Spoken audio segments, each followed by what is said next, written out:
They're co-hosts, not lovers. Right? Welcome to Jim Norton and Sam Roberts.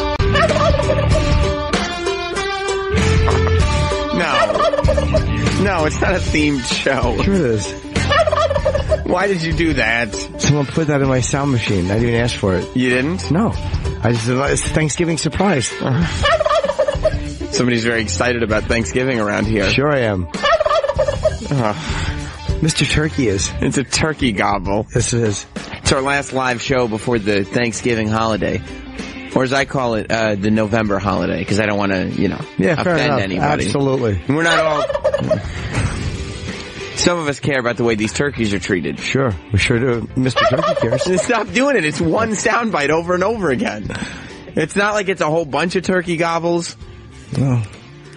We're going to have our Thanksgiving table here with the Legion of Skanks later on today. Come. What? Do we have food coming in? I don't know. I don't think so. I don't think so. We don't need food. It's the morning. Plus, it's Tuesday. I would like a little turkey. It's Tuesday. Yeah, you have turkey on Tuesday. Yeah, I guess so, but then Thanksgiving is not for another couple days. We'll have it then. Yeah, I'll have it twice. You will? Sure. In 1 week? Absolutely. You wild man. You absolute wild man. Well, we'll get into the Thanksgiving festivities. It's Jim Norton and Sam Roberts. You can follow us on all forms of social media at Jim and Sam Show. We just posted. It's Tuesday. So there's a podcast up, Jim Norton and Sam Roberts, on SoundCloud and iTunes. You can just search it, and you can find our podcast with Joe Buck and Billy Bob Thornton. But we were talking right before we started. How great is the Donald Trump press meeting? Oh. So I didn't know, and Travis didn't know either. We were talking before the show that I guess presidents, generally speaking, gather the press into a room before they take office and just kind of have a meeting with them to talk about how things are going to go, what kind of access everybody's going to get. It's also probably just a meet and greet in a way, too. Yeah. So a lot of these guys have now met the president. It's probably the president's way of humanizing himself, and then covering certain logistics. But it's just a way to say hello and get to know people you're going to be dealing with for 4 years. Which, by the way, that's why you're supposed to have some form of journalistic integrity. It's not supposed to be all just sort of a biased opinion entertainment show. Because you're given access like that. Like you're in a room with the president-elect because he really should get to know you.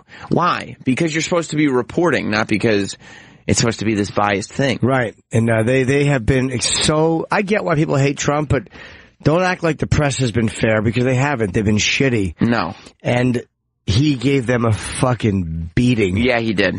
Yeah, he did. It was all the network heads. So happy. The network news and the cable news, like all the big like CEOs and heads. And then it was also all the major anchors. So the reporters themselves that say the things were in the room with him. And I'm sure they all went in there with their egos. Like, yeah, that's Trump, but I'm fucking Wolf Blitzer or whoever it was.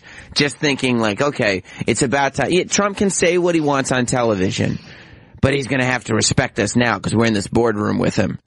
No. Yeah, I heard he singled out Jeffrey Zucker. He did. From CNN. The source. He's the one, by the way, Jeffrey Zucker. He's the one who was working, I think he was working at Comedy Central or above them, but I think he was the one for NBC when Colin did the first Colin Quinn show pilot. Yes. But he was the one that ultimately said no to it. And it wasn't that he didn't like it, I just think he didn't feel it fit the network at the time. I see. That was the Monday night show, the precursor to Tough Crowd, which was live on NBC. Right. Zucker, I think, was the final one that said no on that. Because Zucker was the head of NBC at the time, right? Yeah, because he ran the Today Show, he did all that stuff, and then he went over to CNN after they booted him because the Today Show wasn't doing well, I think. And you know that Trump wanted this information to get out there. Oh, yeah. Because you don't call in. We've never heard of this meeting. Never. We've never heard of the meeting before because it's always a nice meeting. You know, when you bring in a bunch of media people and you browbeat them, odds are there may be a leak in the room. You know what I mean? Yeah, probably from his people. Probably. They want everyone to know he just gave them a fucking lambasting. Kellyanne was shellacking. Kellyanne Conway is just going to the papers. You didn't hear it from me, but the source said it was like a fucking firing squad. That's what the source said. Trump started with Jeff Zucker, and he looked at him, and he said, I hate your network. Everyone at CNN is a liar, and you should be ashamed. Yeah, and you just gotta sit there and take, it's almost like their worst nightmare. Yeah. They just have to sit there and take it. They said the meeting was a disaster. The TV execs and anchors went in there thinking it would be a discussion to talk about the access they would get to the Trump administration, but instead they got a Trump-style dressing down. He reprimanded them like he was their father. They really went out of their way. Yeah. To kind of be shitty. So it's like, well, if the guy gets elected, you can't expect him to not say something to you about it. Or they expect to be given complete immunity. Like, not for just telling the facts, but they want to cover things as badly as they want to cover them or as biased, and then get immunity for it. When you have, it's one thing, people is a different thing.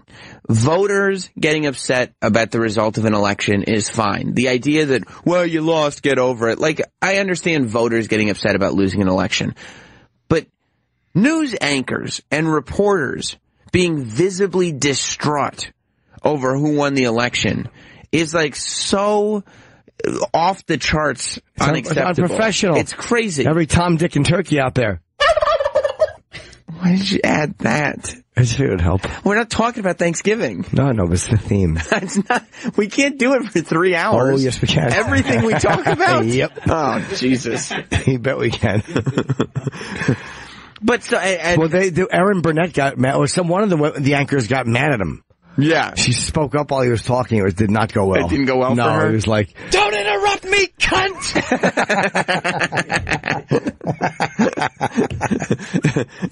It might as well. They said the meeting took place in a big boardroom and there were 30 or 40 people there. Trump kept saying, this is what Trump's big memorandum of the meeting was. We're in a room of liars, the deceitful, dishonest media who got it all wrong. He probably shouldn't open with that. He just sat there, just sitting there, realizing this is how this meeting is going to go. Like, oh no, he just brought us in to scold us. Yeah, to yell at us. He just brought us in to reprimand us. Treat us like shit. Yeah. So good too. Cause they need it. You know, cause the media will call everybody else out. And right. People or us or bloggers or whatever will call out the media. But in a big way, like in a public forum, that doesn't really happen. The media can ignore it. They can live in their bubble and ignore the criticism. When the president-elect is in the room with you going, you guys are bad at your jobs, you're liars, you're deceitful, and you should all be ashamed of yourselves. He probably figures it's not going to get any better for him anyway. Like, they're not going to just turn around and start treating him well. Right. So fuck him. So he's like, fuck you guys. Yeah. You guys really did a number on me, you assholes. It says, Trump didn't say Katie Tur by name. But he talked about an NBC, this is what he said in this room full of people.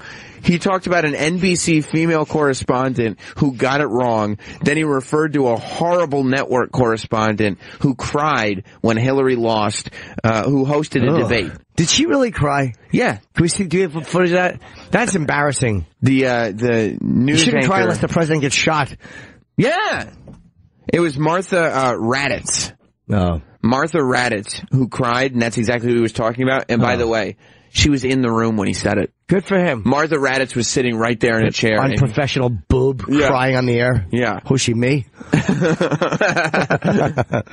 Yeah. Only 2 reasons you should cry: when a president gets shot or when you watch Roger Ebert, because you feel bad for him from his jaw. Well, even fucking Cronkite when JFK got shot, just dabbed a tear. Like, it was like that fast. It wasn't some emotional blubbering. But that's what I said when I was on Red Eye. I was like, all these anchors, like Rachel Maddow was doing the same thing. They all thought this was their moment, this was their Cronkite moment to show emotion and weep with the country. And it's like, you fucking idiot. The country just voted him in. Yeah. What are you doing?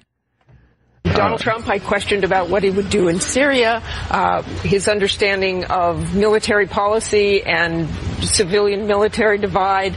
I don't know that he really has a plan for what he's going to do there. He has General Mike Flynn. General Mike Flynn has been with him. He'll quickly tell you he has 200 admirals and generals backing him. I think Mike Flynn has been a huge influence on him. I was also looking back and at an interview Tim Kaine gave. Tim Kaine has a son in the Marine Corps. He was asked by John Dickerson, so if Donald Trump is democratically elected and your son is serving as a Marine, you wouldn't trust his life under that commander-in-chief? And Kaine said, I wouldn't. That's a pretty extraordinary thing to say. if you have a son in the Marine Corps and that you don't trust the commander-in-chief. The people in the military defend the Constitution. Shut up. They're breaking up at the end. They defend the Constitution. Yes, they do. Like, now Trump is against the military, too? Is that what's going on? He'll probably use them less around the world than any other president will. Probably, because he doesn't want to spend the money. And he also doesn't want to interfere with other countries. Right. He won't be sending your Marine son into some country that we have no business going into. Yeah. He's sitting there trying to figure out what's going on here. I bet. Yeah. He should have fired them. It's really great. And one more thing. Never mind. Turkeys just do that. That would have been great to all the media. Oh, you're fired. You're fired. Give him a firing.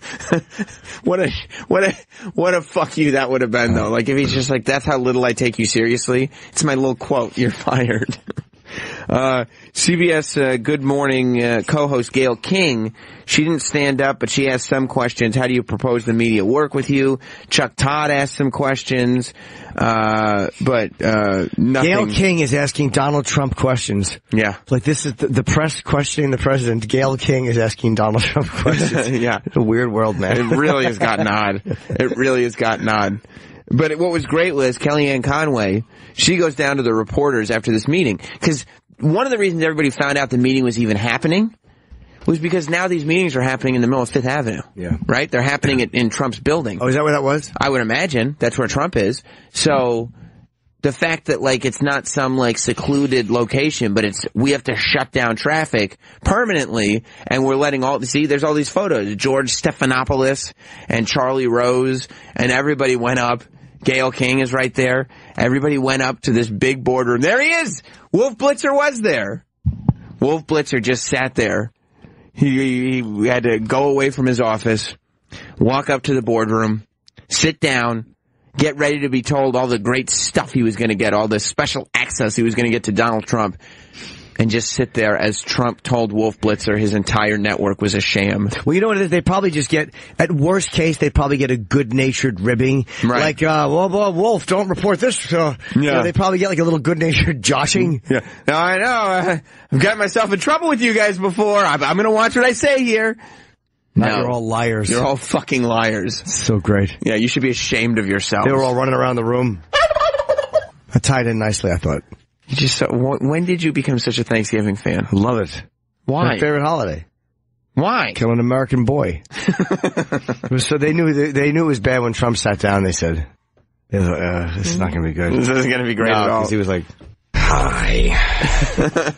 Hi. hi. Let's go to Mike in Boston. Mike, welcome to Jim Norton and Sam Roberts. Hey, guys. Beantown Mike. Jimmy, I think you've got this all wrong. I don't think the media is being hard enough on Trump, or has been. What's that? I don't think the media is being hard enough on Trump. How not?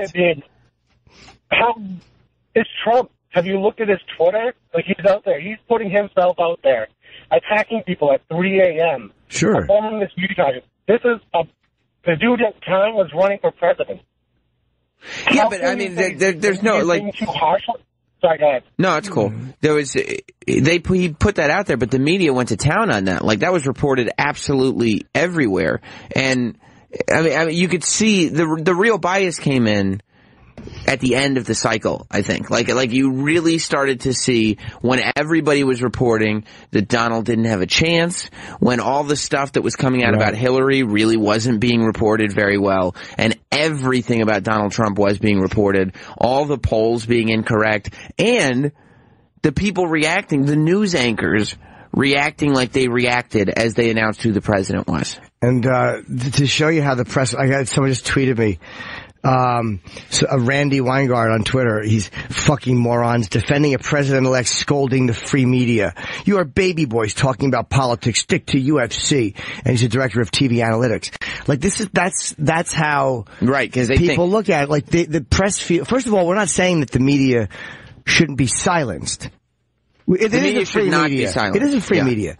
And so he's allowed to say what he wants to the free media. We're not saying the media shouldn't be permitted to print what they want.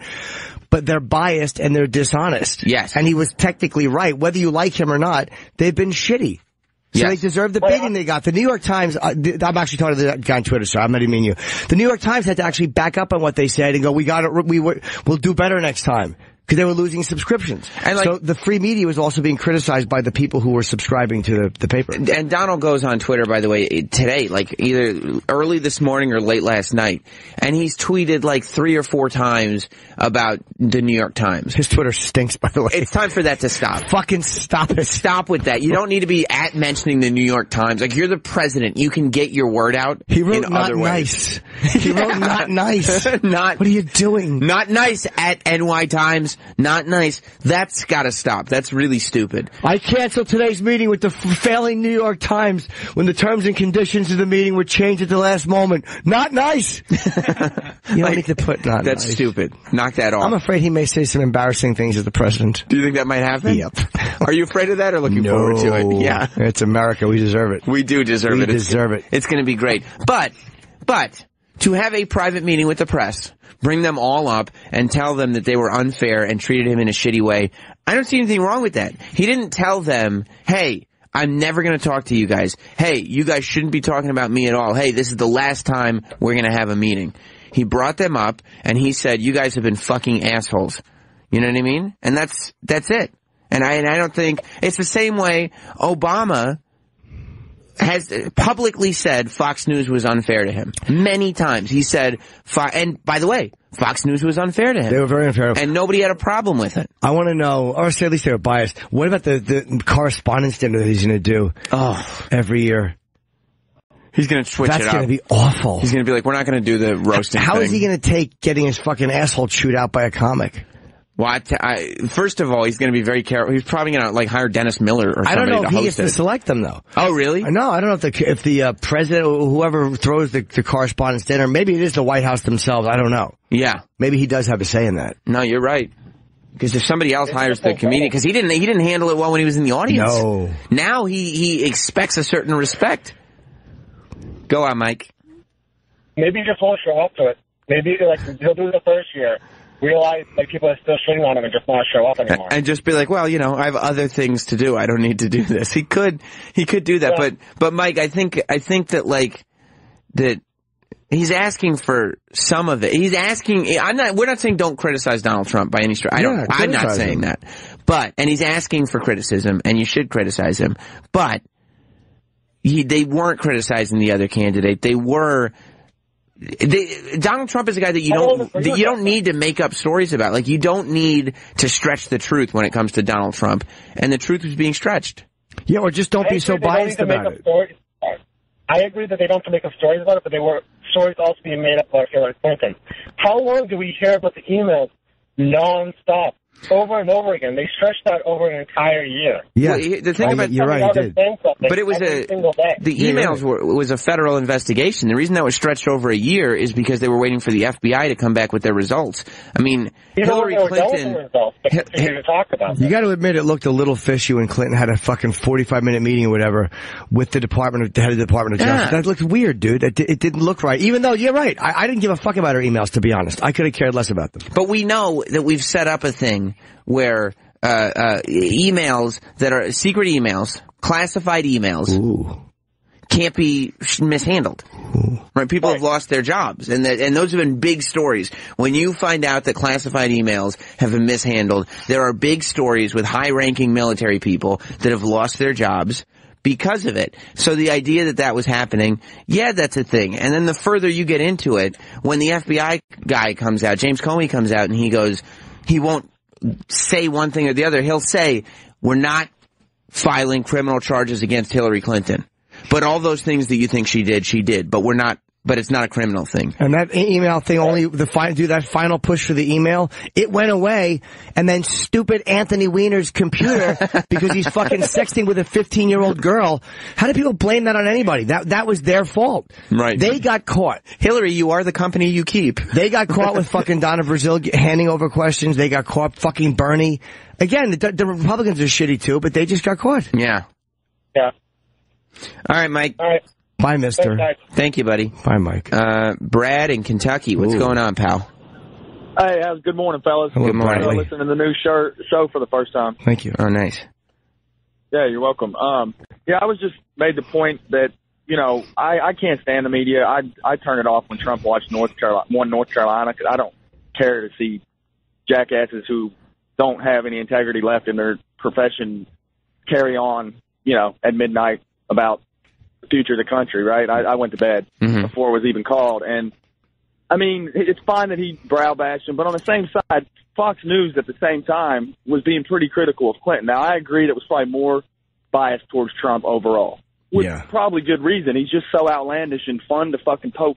You know, you all would talk more about Trump on the fun media side as well, right? Because Absolutely. It's fucking time. entertaining, right, guys? Yeah. But the point is, they also made him. When he didn't have a chance, that's where he gets a little disingenuous, which we know he is.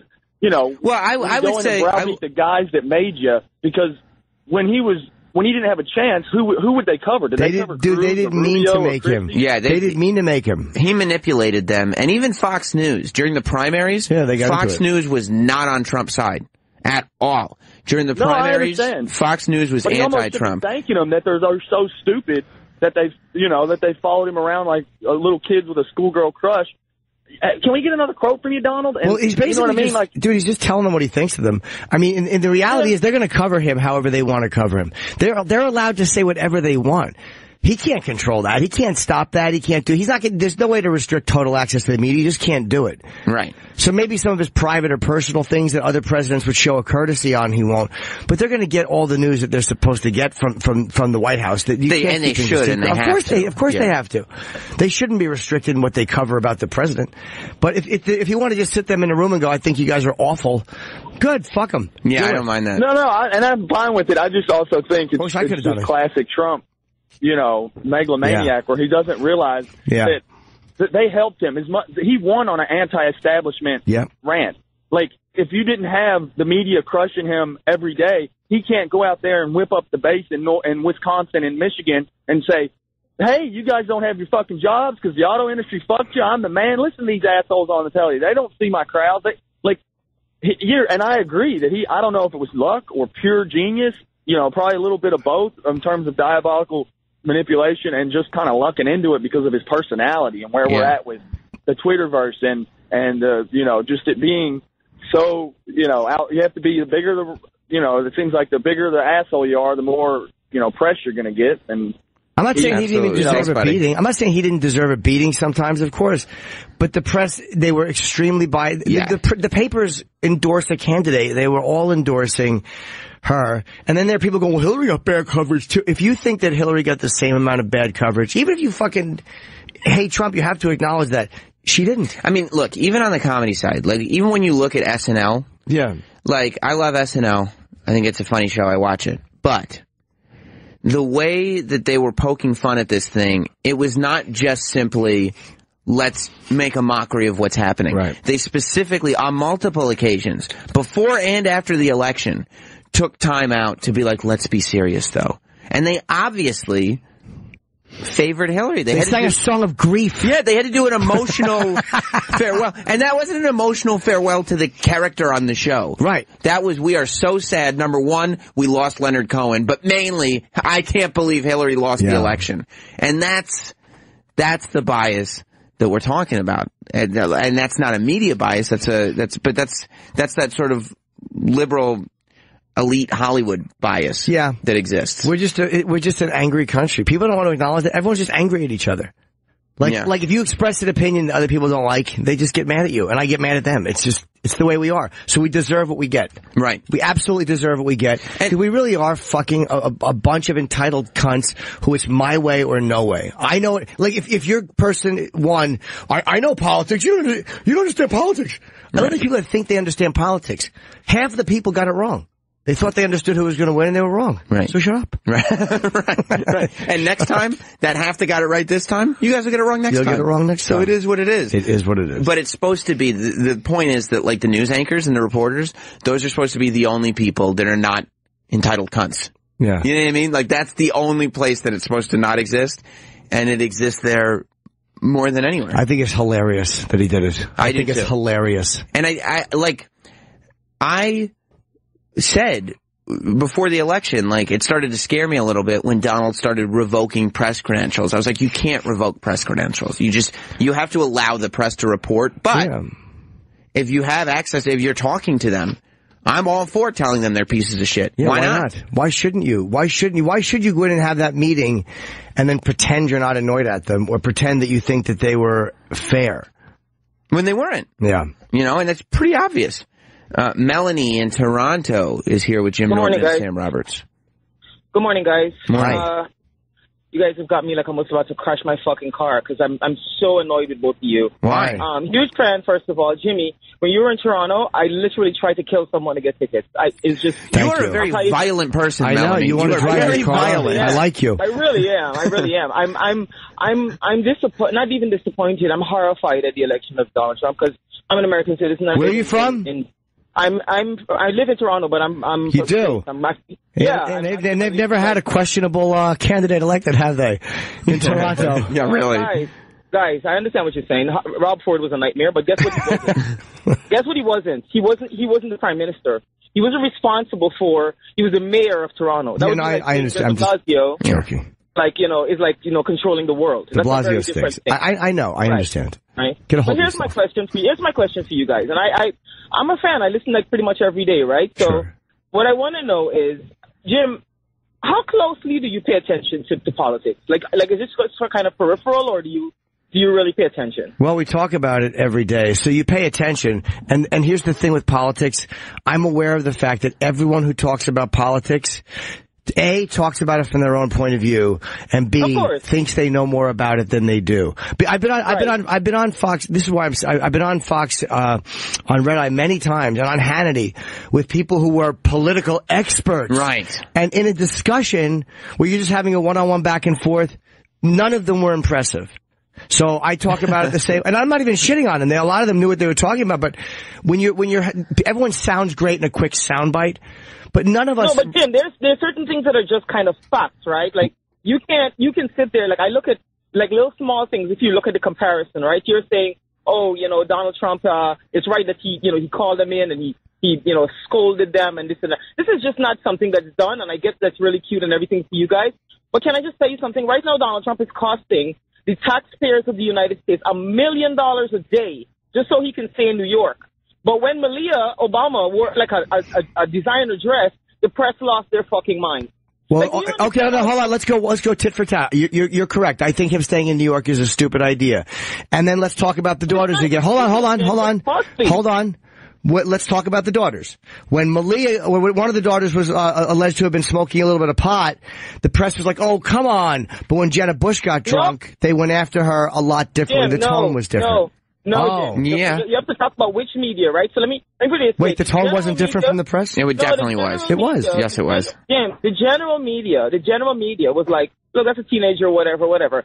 Fox News made it seem like this was the worst possible thing could happen, and like almost as if like Jenna Bush and her sister never happened. You see what I'm saying? Look, my only issue is this, right? You're talking about the reporters that were crying or that were upset or whatever like that on the air. Can I just tell you something? Sure. As an American citizen, okay, as an immigrant and as a black person, I am horrified at this man.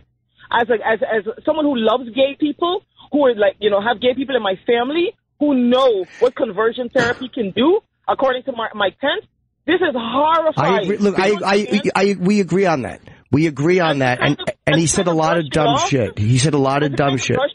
But Jim, hold on, yeah, I did brush it off. Yes, I did. Because George Bush was the same way. But Melanie, also, you're allowed to be horrified, but the press isn't. Like, you can't, as a journalist, of course the press is. No, an anchor's job is to not be horrified. Their job is to report the news. They're not supposed to be biased. That's why they exist. That's what the press also is. They're also people. Yes. You see what I'm saying? And so is he. And so is the president. Yes. You're correct. But here's my question. He sat there and called the press yesterday all liars. Donald Trump is a pathological liar. Like, you could literally sit there and go through every point by point that he makes, and they're all lies. That's the beauty of it. Yeah. It's his meeting. He didn't say anything about himself. Like, just because he's a liar doesn't mean you're not. Like, if I sat there and said, Jim. I get that. But here's my question, man. You guys live in New York. Y'all know that, like, this is all, comedians are probably going to have a great time for the next 4 years. Sure. And it's all Not half of them. Awesome. Half the comedians are crying. That is true. There's a lot of comics that want to commit suicide. The ones like Jim that are funny, but the other ones, who knows, right? But my question is, I'm just wondering, in your genuine heart and soul, I get it, you guys didn't like Hillary Clinton, whatever, but in your genuine heart and soul, like, are you really, like, jubilant about the fact that a complete know-nothing with the vocabulary of a 5-year-old is now president and leader of the free world? Well, when you say it like that, it doesn't sound good. Yeah, no, I've already said what I liked about him. I've said, hold on, Melanie. I've already said what I liked about him. Did you vote for him? Votes are secret. I've already said. Do you not talk about? I don't talk politics. Oh. I've already said what I liked about his election and what I like about his candidacy, which had nothing to do with his politics. I've said that enough. I don't want to say it again because I've said it a million times. And we're not on here, by the way. I'm not anyway. The point of me talking about this is not advocating for Trump as a president. We're taking this meeting that he had and saying this thing that he did. We just hate the press. We just hate the press. We just hate the media. And it's not just we're two guys. So we're two guys who hate the media and girls. we like seeing them get a beating. And you know what? If Hillary had won and gave the press a beating, I'd be enjoying it. Anyone who gives them a beating, I'd be enjoying it. Jim, I think you'd be saying, who does this cunt think she is? No, you're wrong. That's what I think. You're absolutely wrong. I would not. First of all, don't interrupt me, cunt!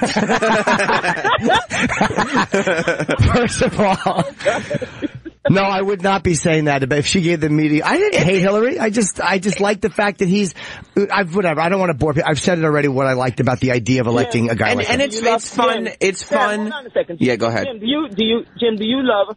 And I don't mean to interrupt you, but Jim, do you love your country? I do. Yeah.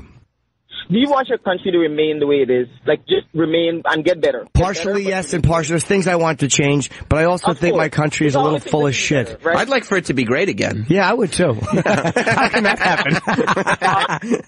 I knew one of you were going to drop that in there. I just knew it. I just want you guys to know that as someone who lives outside of the United States, who's an American, but I get a chance to look at this from, a different perspective where, a first world country is doing a lot of the right things and is not as fearful, and someone like Donald Trump could never get even close to the prime minister position. I'm humiliated for the United States of America. Just absolutely humiliated. No, it's you know what it is? This man is a sexual assaulting pig. Come on, hold on now. That's maybe, but that's unfair because you don't seem to. How is that unfair? Hold on, no, because you don't let me finish. The feminists who get mad, or people, let's say people who get mad, really or people who get mad at fucking Trump for the alleged pussy grab, all the things that he might have done. Every one of them gives a pass to Bill Clinton. And I know he's not running for president, dude. But when he was the president. Listen to me, when he was president, they still gave him a pass. No, they didn't. He was impeached. No, I'm talking about the feminists and the people who get angry. He was impeached, yeah, but he lied under oath. He lied under oath during a lawsuit. He was impeached. He lied under oath. Dude, he was Hold on. For that. Yeah, but I think... Yes, but that's a legal proceeding. I think that he's talking about the people. When you go out there now, Bill Clinton is revered. Donald Trump just paid $25 million to settle a lawsuit that basically he's agreeing that, look, I'm going to settle this because I'm a fucking thief and a fraud. That's not the way it works. When you settle a lawsuit, it doesn't mean that you're guilty. It means you want it to go the fuck away so you can run for president. I tend to believe there was something there. You're screaming, Melody. Then why does Bill Clinton's settlement keep coming up then? Isn't that the same thing? Like him saying, you know what? I don't want to take this to court. This is not an admission of guilt. And guess what? I'm just going to pay this money to make this go away. Isn't that the same thing? Who said? You know what I'm saying? Well, yeah, but the problem is everyone comes, that's kind of the point. Everyone comes from their own fucking point of view. The minute you called. Things are just facts, man. See? But that's what everybody says. We all say that. None of us go, look, I'm making this up as I go along. Yeah, facts are facts. We all say that. We all do that. Things are undeniable facts, man. But that's this man is bad. The rest of the world is terrified. Okay, let the rest of the world be terrified. A lot of people don't like Merkel. A lot of people don't like a lot of foreign leaders.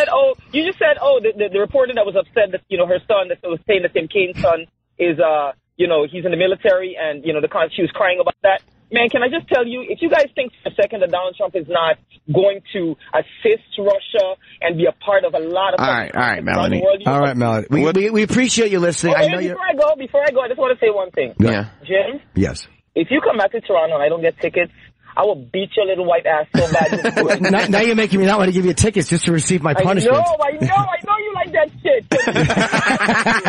Okay? All right, bye, Melanie. Thank you. Thank you, Melanie. Sometimes people just got to get it out. Yeah, I know. Sometimes you're in the car alone, you hear two assholes talking, you just got to get it out. But we're not talking about any of that. We're talking about how great it is that some asshole, chubby guy like Donald Trump can get in front of people now that are the media, that have been, they're so high up on their pedestal. Yeah. Their shit just don't stink ever. And he gets to reprimand them. It's funny that they have to put up with that. It's really hard not to yell when you talk politics. It's like almost impossible. And that's like, I think what turned me off to like yelling and screaming about politics is watching like the talking head shows. Mm-hmm. There's not one thing I got out of any of them. When they're on, I just tune them out. Just shouting. Yeah. Daddy, Amendment 15, he said. You're like, I don't know what you're talking about. I don't care. You need to. They all want that one moment where people go, ooh, what a smarty pants. Right. I just sit there and go, Happy Thanksgiving. Yes. Kyle in North Carolina. What's up, buddy? Hey, guys. Good morning. Hello, Kyle. Your thoughts were... Good morning. Your thoughts were on Donald Trump leaking his video through YouTube to address the nation versus using one of the news outlets. I thought it was great. I thought following up this meeting, he then went on YouTube and just released a video saying that this is what we're going to do, that he put it out on Facebook and YouTube, and he used social media. And while he's got to relax with his Twitter account. Yeah, he's bad at Twitter. The fact that, this is the platform that he's using to release this stuff, I think is good. And I think it's forward thinking, and this is how he's actually talking to people, and people are hearing what he's putting out there. There's no reason to go through a middleman, and he's hitting his audience. People feel like he's talking directly to them, and one thing the press didn't like, I think, is that they kind of lost control of how this thing went. Like, at first it was great to report on it and goof on it, and then as he began to gain momentum, they lost control with the ability to kind of to dictate where it went or the tone of it, and they just lost it, and they lost it, and they don't like it. Plus, I'm sure they hate him anyway. Right. So yeah, I think going to YouTube is great. Why not? You don't need Wolf Blitzer or somebody from Fox setting up your clip and cutting it. And how many things have the press edited? Right. How many things have they cut out? Like, there was wasn't there some ABC, like, even on 60 Minutes, they only released parts of the interview, like where he's saying he didn't want his people to be violent. You know, dumb media. They were talking about what time, what time that was released. Yeah, right. It was released later. Yeah. But the stupid media, they went after Sarah Palin so hard that they rallied people around her. If they would have just painted her like as a bit of an ass, people never would have rallied around Sarah Palin. They made her a bigger star by doing the same shit they did with him. Now, it is very necessary to still have things like the press room, to still do interviews. You can't... Sure, where are you supposed to get your juices? Press. You can't... It's going to be a long day. It really is. Yes, it is. You can't just keep hitting that gobble sound effect. Just talking about stuff. Oh, go ahead. Sorry. It's just a turkey gobbling. You're right. It's happy. He's Thanksgiving week. It's Mr. Turkey. It's days before Thanksgiving. Say his name right. Not even... Mr. Turkey is interrupting me a lot today. That's all right. He's interrupting. Oh, come on, Mr. Turkey. I was talking. He's doing it to me, too. I like how you had to stop talking to hit the button. Yes, I did. I can only do one thing at a time. So I'm afraid I'll just hit the piece of glass and nothing will happen. You're saying it was very inorganic? Yeah, exactly. Yes. He wasn't interrupting anything. Quite. Sorry. You can't just do social media because you need a chance for people to question what you're doing and to have to respond to questions. Sure. Like, somebody does need to hold your feet to the fire, as they say. Ooh. That's right. But if you're just wanting to release statements, then fuck yeah, do it on YouTube. And by the way, all the networks are going to pick it up anyway. He disabled the comments. Yeah, he did. Yeah. Disabling comments, it just means that your fucking video stinks and you don't want people commenting on it. Yeah. But I mean, in a way, it's like, I imagine he'd get a lot of negative ones. So he's like, I better take that off. People are trying to click that thumb down. Why won't it click? Why won't it click? Yeah. Let's hear what Donald is going to be saying. And by the way, he's number 2 on trending on YouTube. This is how you hit. He's almost got 1 million views, number 2 on trending, and it's people that are actually watching. It's not just background noise, you know?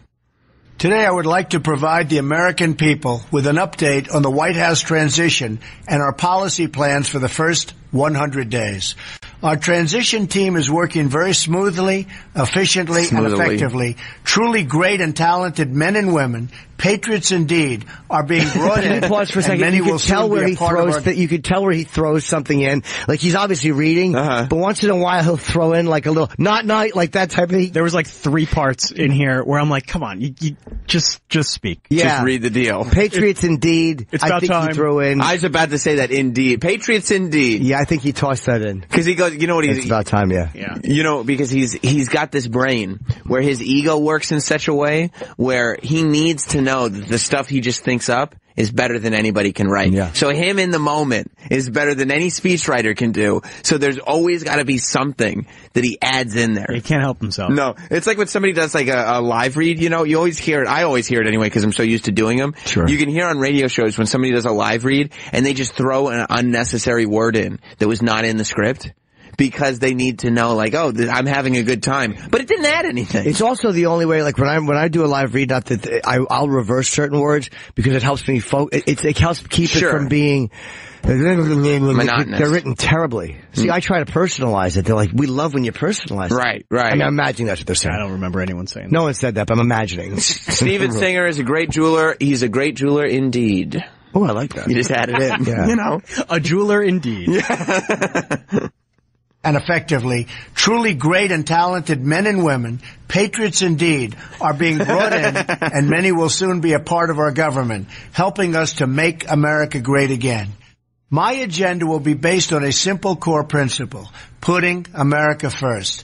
Whether it's producing steel, building cars, or curing disease, I want the next generation of production and innovation to happen right here on our great homeland, America, creating wealth. He added in jobs. America. I know, yes, he did. It said our great homeland, and then he just added in. You guys should really have mentioned America. Yeah, in case they weren't sure. That was it. He's peppering it in with his own little voice. His entire dialect changes for one word. Yeah. Okay, thanks for adding that. We'll go back American to the clip. workers.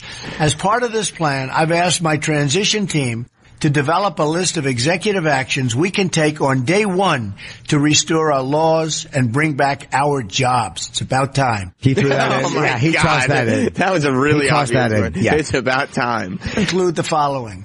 On trade, I am going to issue our notification of intent to withdraw from the Trans-Pacific Partnership. I don't go for that at all. I do not agree with that at all. They're talking about bullshit. Continent between the Pacific Ocean. It's not trans. Oh. It's a different thing. Oh. Yeah, don't even worry about it, dude. It's not, it's not that. Yeah, I don't know what that is. Yeah. Sorry. Don't worry about it. Gotta know. Sounds like such a good partnership. A potential disaster for Filipino our country. lady Instead, voice. we will negotiate fair bilateral trade deals that bring jobs and industry back onto industry. American Oh no. On energy, I will cancel job-killing restrictions on the production of American energy, including shale energy and clean coal. What is shale energy? I don't know. I don't know what that is either. Does anyone know what shale energy is? I'll tell you who does not know what it is. D. Trump. Yeah. He is reading off that cue card. You think he was reading this for the first time? Shale oh, yeah. That's why he said it's about time. Yeah, that makes it sound like you're reading someone else's speech. Natural gas produced from shale formations, fine-grained sedimentary rocks with relatively low permeable gas that can be rich sources of petroleum. It's one of the most rapidly growing. I don't know why you'd... What is he talking about doing? Just using oil and not natural stuff? I think he wants to do both. Okay. Yeah. Does he? Yeah. Okay. Millions of high-paying jobs. That's what we want. That's what we've been waiting for. On regulation, that was thrown in. I will formulate a rule which says that for every one new regulation, oh no, old regulation, for every. I like this though, even though I don't know how feasible this is. Because everything is so bogged down and shit. Yeah. I love the idea of this something simple like this. You mean the video itself? No, doing every new regulation you remove two. And I don't know if that makes sense in every case, but everything is just so overly fucking monitored.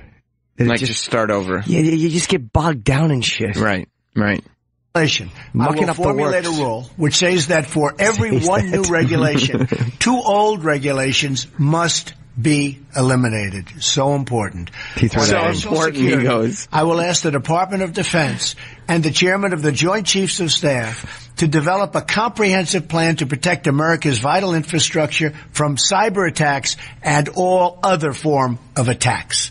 On immigration, I will direct the Department of Labor to investigate all abuses of visa programs that undercut the American worker. On ethics reform, as part of our plan to drain the swamp, we will impose a 5-year ban on executive officials becoming lobbyists after they leave the administration, and a lifetime ban on executive officials lobbying on behalf of a foreign government. To me, I don't know enough about that. I just like the idea that you have to wait 5 years. I don't know if it's smart to allow them to lobby on behalf of other countries or not, because they have relationships and they understand the interact. I don't know if that's right or wrong. Right. But I do love the fact that he's banning these people from fucking lobbying until they're out for 5 years. He's draining the swamp. I love it. He's draining it. It's just going to be a bunch of little people. I love that he gobbling away. He's got a 2.5-minute speech, and he's managed to sneak in, make America great again, and drain the swamp. Yeah. Drain the swamp's a good one. Got to get your catchphrases in there. That's why I say I'm about to come. I'm going to drain the swamp. That's right. Open your mouth for to drain the swamp. And I'll cut my balls, meaning they're the swamp. That's what the swamp is. True. Your mouth is the draining apparatus. That's right. These are just a few of the steps we will take to reform Washington and rebuild our middle class. I will provide more updates in the coming days as we work together to make America great again for everyone. And I mean everyone. He added, by the way, the last line, and I mean everyone. That was not in the speech. That was his way of addressing people who are afraid or like the Hamilton speech. That's how we should have addressed it the first time. Everyone. Of course. Because they wrote him a speech. And he just got to pepper in his shit. That, you know what? That actually works, though. Throw in your occasional sides. This way you can feel like you've owned it. You made it your own. Changing a little line of dialogue here and there. Yeah. Nothing wrong with that. I love this, what happened with Chris Christie that's coming out. Oh my God. It's the fucking best. Dude, he blew it the way I would have blown it. Yeah, exactly. Little Jimmy just gets too excited and happy to be around everybody. So, at first, they were saying that it was very policy driven and it was serious business, that Chris Christie got thrown out of Trump's Memphis Mafia because of Bridgegate and because of this and because the woman came forward. And I'm sure that didn't help. But reportedly, Chris Christie lost his leadership role on Donald Trump's transition team after he leaned in a bit too hard during the president-elect's victory speech earlier this month. A campaign source says that Christie spent election night trying to push his way into photos with Trump, and in the process annoyed his new boss of just a few hours. I want to know how long into it was before Trump's like, he won't stop putting his fat face in every picture. Yeah. Get him away from me. Stand over there, please. Chris Christie was just following him around on election night, making sure he was in the back, which, by the way, puts into whole new context this idea. Remember the first speech that Chris Christie was with Trump? Yeah. And he was standing behind him? Right. And everybody kind of made a joke about the fact that he was so close to Trump the entire time. Chris Christie wanted to be in the camera shot. Sure. He wants so badly. He figured out he's never going to be president. It's never going to happen. He didn't even come close. He was never taken seriously. Well, he might think this is his way in, though, through the vice presidency. Here's what, I don't even think he wanted, I didn't even think he think that was realistic.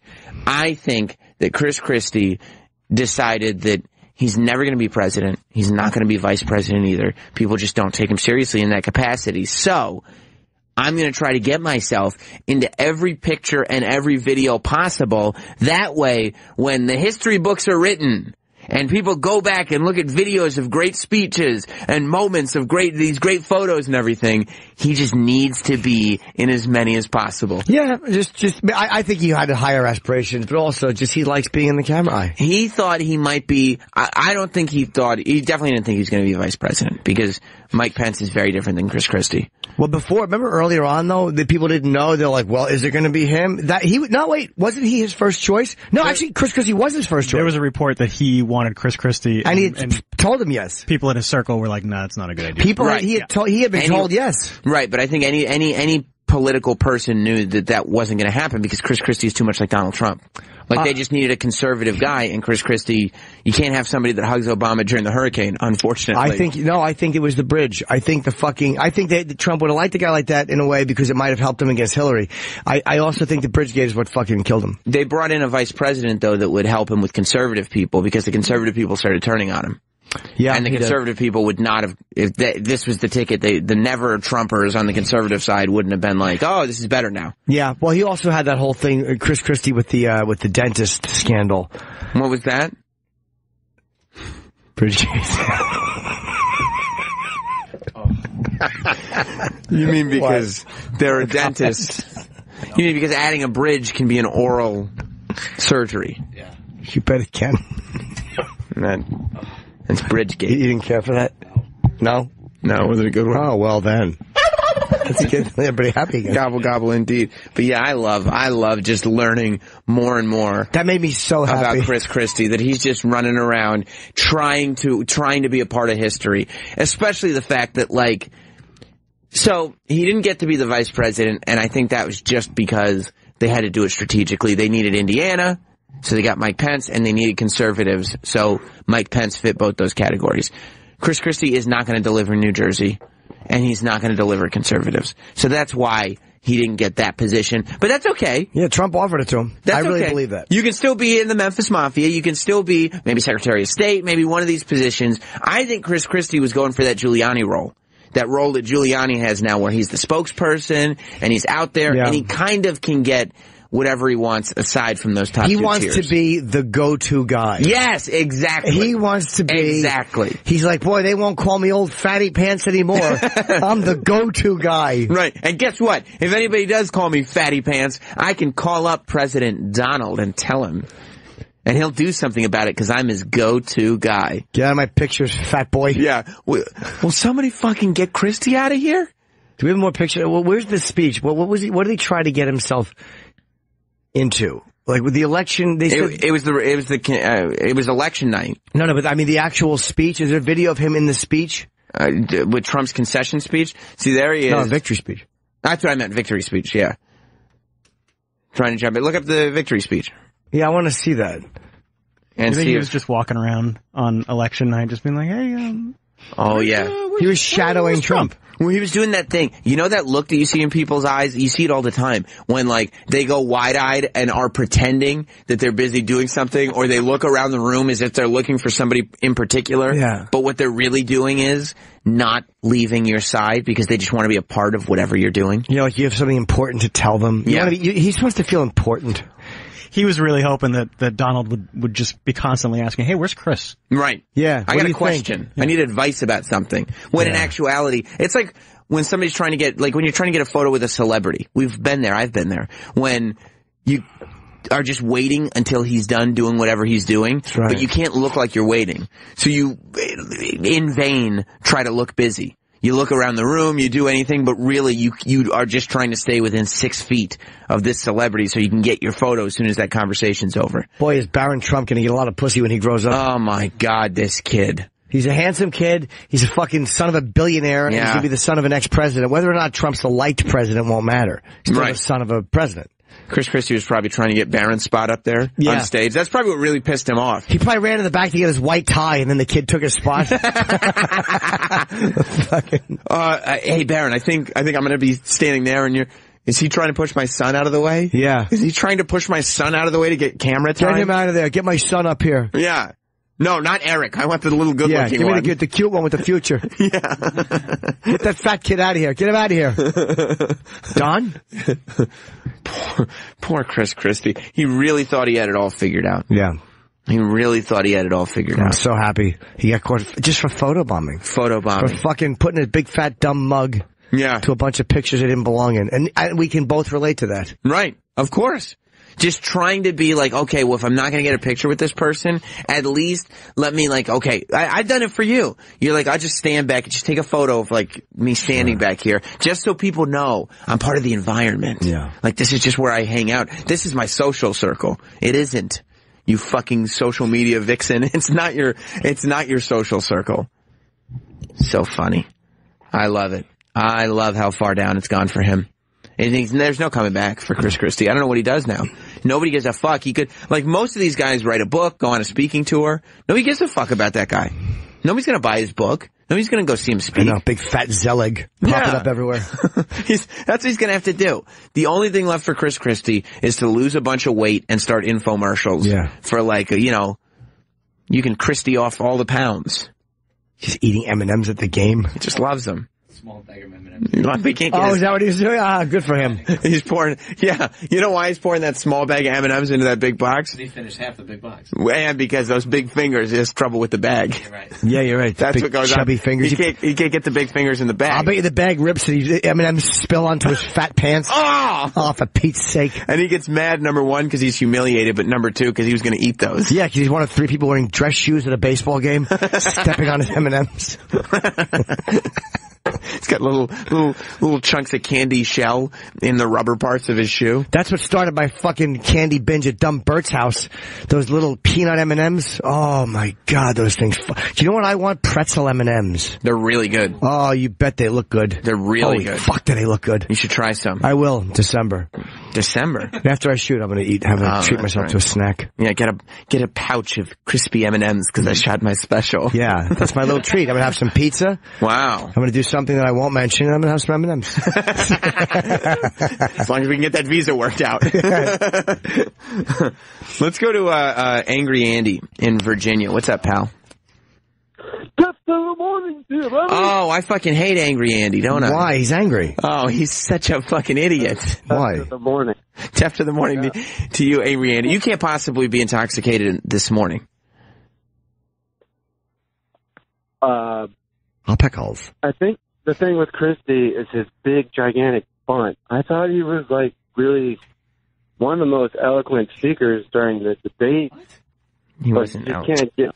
Don't interrupt me, cunt! Okay, what are you calling for, buddy? Like, just so you could play the gobble gobble thing. Okay, goodbye, Angry Andy. I can't. He sounds like very mellow Andy. He sucks. He doesn't sound angry. He's terrible. He sounds happy. He's terrible. He was hear the gobble gobble. Hold on a second. There you are. Be happy, Andy. He was calling. I said on the thing because our Allison Rosen podcast came out yesterday. Yes, and people seem to have enjoyed our newlywed game that she made us play. I genuinely laughed doing that. That was really fucking funny. I thought that was very silly. Yeah. We're actually playing, while we're in Best of the next couple days, we're playing stuff we've done here, but a bunch of the podcasts that we did in LA. So we're playing I think the Stone Cold podcast, the Bert Kreischer podcast. Corolla. And, Greg Fitzsimmons. Oh, we're not playing Corolla? I don't think this time. Maybe we'll save it for Christmas. Okay. We'll probably do Allison Rosen at Christmas too. Hers was really, we should play that quiz. Yeah, we should. I thought that was very funny. It was really fun.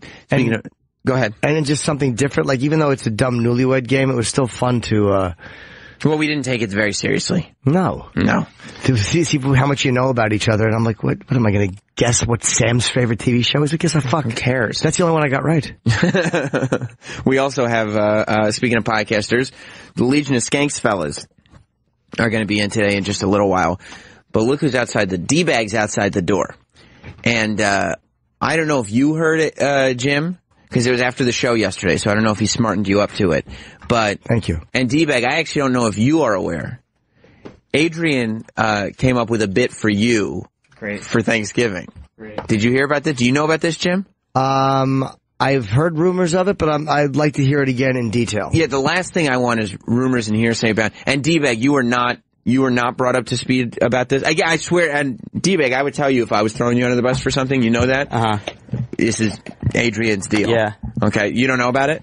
No, but I saw a picture of a turkey costume on rolling screen the other day, and I was like, oh, how original. They'll probably get it for me to wear. Right. So, was I right? I don't know. Adrian, what are you thinking? You are correct. Okay. But we also were supposed to get me a pilgrim costume, which I guess never came in. It got lost in the mail. How convenient, what right, a bummer, D-bag? huh? What a bummer. Yeah. Oh, shucks, when things go wrong. Yeah, but hey, luckily the turkey costume came in, right? Oh. How convenient is that? Well, thank God. Yeah, thank God. The bid's not ruined. Yeah. So what are we thinking, Adrian? Well, I figured just to celebrate the coming holiday, Derek will dress as a turkey, and we'll do some Thanksgiving trivia with prizes and punishments. What are you talking about? What are the prizes? Well, if Derek gets a trivia question right, he's rewarded with a Thanksgiving snack. Mm-hmm. Wrong, and he has to have some wild turkey. What do you mean wild? Oh, whiskey. Yes. So you'll ask Thanksgiving trivia, and if he gets it right, he eats Thanksgiving food, and if he gets it wrong, he has to drink whiskey. And maybe the sick baby vomits. Oh, so your goal here is to dress D-Bag up in a turkey outfit and get him to puke. Not necessarily my goal, just a preferred outcome. Right, I see. I see. How do you feel about this, D-Bag? I wish I would have known earlier because I didn't eat anything today. Right. Well, that's why we got the Thanksgiving food. I guess you could get the questions right? It is odd, though, that D-Bag would be... I don't feel like he's done... Like, this seems like a punishment. Yeah. You know? And, like, it's weird, D-Bag, for you to just walk in the room and be like, hey, you're wearing a turkey suit, right? Yeah, I kind of knew it was coming, so I wasn't super surprised by it. But it's an odd... peculiar. Right. Because theoretically, couldn't D-Bag just be like, no? Well, yeah, but I mean, I asked you guys about it ahead of time. You're like, yeah, good idea. And I was going to wear a pilgrim costume as well. You said that. And we were, yeah. Right. Are you bummed that you're not wearing the pilgrim outfit? It sucks. It does, right? Well, things fall through sometimes. Yeah. The mail's not always reliable. It does suck. Because you wanted to wear a costume today, right, Adrian? Yeah. Thanksgiving. That's going to be a humiliating costume to wear, a turkey costume. Yeah, especially like... That's humiliating. Because whoever wears that, like D-Bag wearing it, they would have to wear it all day, right? I would assume. Yeah, that would be fair. D-Bag, do you think... It sounds fair. It sounds fair, right? It sounds like the way it should be done. Yeah, well deserved. Do you want to wear a costume? I mean, is it, I'm not perturbed by it, to be honest. But do you want to wear... Like, did you come in today going like, oh, I hope I wear a humiliating costume today? No, that's not how I started my day. That's a really bad turkey costume. Yeah. You're going to look like an ass in that. It's just weird. Because I want to keep the staff... a little beak. I want to keep the staff happy. And one person on staff wanted to wear a humiliating costume today. Yep. One person on staff did not want to wear a humiliating costume today. I think I see where you're going with this. Right? Yeah. So I mean if we're going by fair is fair. Yeah. I mean, Travis. Yes, boss. Ugh, never mind. You're not boss. No, you were right. Talk to your boss. You were right. Talk to the boss. Go ahead. No. Talk to the first of... I'm picking up too many Adrianisms. No, you're right. You're right. You should be talking to me like that unless you want one of those Trump boardroom discussions. That's right. Good scolding. First of all, you should be ashamed of yourself for referring to me by my first name. You're a dishonest liar, Tuff. Sitting there with your glasses you can't even see. You have no one to hug on Mother's Day. Sad. She left without calling. Not nice. So Travis, you're around. You have a pulse on what goes on in the back office, right? Mm-hmm. So, when D-Bag had to wear cocksucker red lipstick and plastic wrap, did he enjoy that or not enjoy that? Did not enjoy that. Huh. Fact or fiction, D-Bag? Yeah, that's a fact. Okay. Travis, when Adrian was talking about this idea and that he would wear a pilgrim outfit, was he excited or not excited? Excited. Oh. Well, then that kind of leads me to believe, I don't think... We like people to be happy around here. Yeah, I want people to be happy. I feel like D-Bag, do you think you should be wearing the costume, D-Bag? It appears as though someone else would be more so inclined. D-Bag, who do you think should wear the costume? I think it would look good on Adrian. You do? He's got that black eye, that little turkey detail accent. D-Bag, would you like to see Adrian wear a turkey costume today? Only if he's drinking a lot of whiskey while wearing it, you know? You think so? Absolutely. Welcome to Z100. Absolutely. Yeah. Adrian, I think the turkey costume is a better fit for you. Whatever you say. Yeah. Does he have to walk around like a person or like a turkey? No, he has to say gobble gobble gobble cunt in the office really loud. Well, how would the gobble gobble sound? All the way down. He'll be like this. Right? Take off his clothes, right? Cunt. Well, yeah, of course he's got to not wear his clothes under the turkey outfit. Yeah. You know. Unless we should wrap him in plastic wrap before we put him in the turkey outfit. Oh, that could be an idea. We have more. Hey, by the way, guest is here. Are they here? Yeah, the Legion of Skanks guys are here. So yeah, this would be good. We'll put Adrian in the turkey outfit. Yeah. Wait.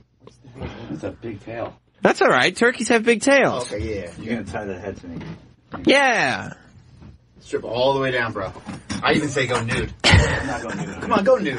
You don't need to, Adrian, you don't need to go nude. Yeah, you don't need to go nude. We don't need to see you nude. I understand Troy gets excited sometimes, but... So what does he do after this? I don't know. Do we just know that he has a turkey outfit on? I guess so. The whole thing sounded stupid to me. Yeah. All right, cool. Adrian was just like, oh, what if we could... Well, he's got to wear the hat, too. Yeah, absolutely. Yeah, of course. Yeah. Mark this for best of. Yeah. Yeah, I think it'll be good if Adrian wears a turkey outfit, and then we ignore him like usual. Yeah. Travis, are we missing any angles here? No, I think we're all covered. Cool. Travis, when you're the head guy here, I think, behind the scenes. Yes, so we appreciate the way you give it. When you told Adrian, old velvet mouth Teft. When you told Adrian that you thought this was all a good idea and that I would like it, yeah, were you lying to him? Well, I mean, I wasn't lying when I said it was a good idea. I just knew what the outcome was going to be. Right, that it would end in Adrian's humiliation. Yes. I see. You look good, dude. You look good. Yeah. Put your No, you don't need to put the shoes on. I think it goes... Oh, the turkey feet go over the shoes? Turkey feet go over the shoes. Okay, good. These the feet? Oh, yeah. Yeah. Have you done... You haven't done best of yet, right? Me? Yeah. I mean, no, it's all ready to go. I mean, I have to put it together. So will you build the best of in the turkey outfit? Whatever you want. Okay, that's what I'd like. That's what I'd like. I think he's actually excited about it. I think he is too. He should be. This is a fun time. How long will it last? Are the guys here? Yeah. Okay, good. So we'll take a break. Adrian will be in a turkey outfit. I don't know if we'll acknowledge it or not. Probably not. But the Legion of Skanks guys will be here right after this. Jim, do you have anything you want to promote? I'm heading to Saratoga Springs this weekend. Oh. I had a guy who hit me up on Twitter. He got mad that I plugged too much. What? Tell him to shut the fuck up. I did. Good. Yeah, no, how about, it's not only for your sake, but people should know where you're going to be. Yeah. So you'll Pete's sake. Yeah. You'll be in Saratoga Springs. Joking, comedying. On Friday? And Saturday. Friday and Saturday in Saratoga Springs. In Saratoga Springs. Okay. Adrian looks so stupid. Yes, he does. You look great, dude. When we come back, the madness continues. Were you one of those gobble sound effects? Yeah. I mean, look, between this and Adrian, the madness will continue. It never stops. Welcome back to Jim Norton and Sam Roberts. Jim Norton is dropping a hot tanks. That's a thing, Travis. I'm still not sure on that. Dropping a hot tanks is what people say.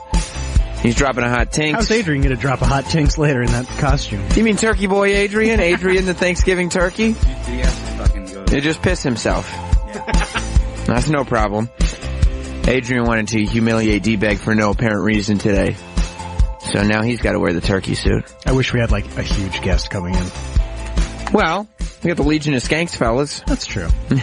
Well, 2 out of the 3. Apparently, Big J's not coming. He's sick or something. I don't know. I think Louis J. Gomez is going to fill us in.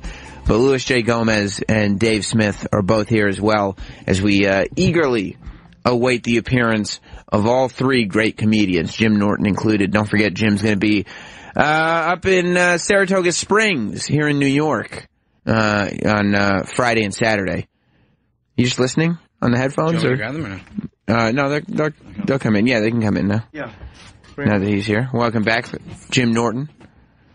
Dropping hot tanks. I had to go upstairs. Yeah, because it's closed. Yeah. Yeah, you can't, when the cleaning lady closes the bathroom, you cannot fuck with that. You cannot fuck with that.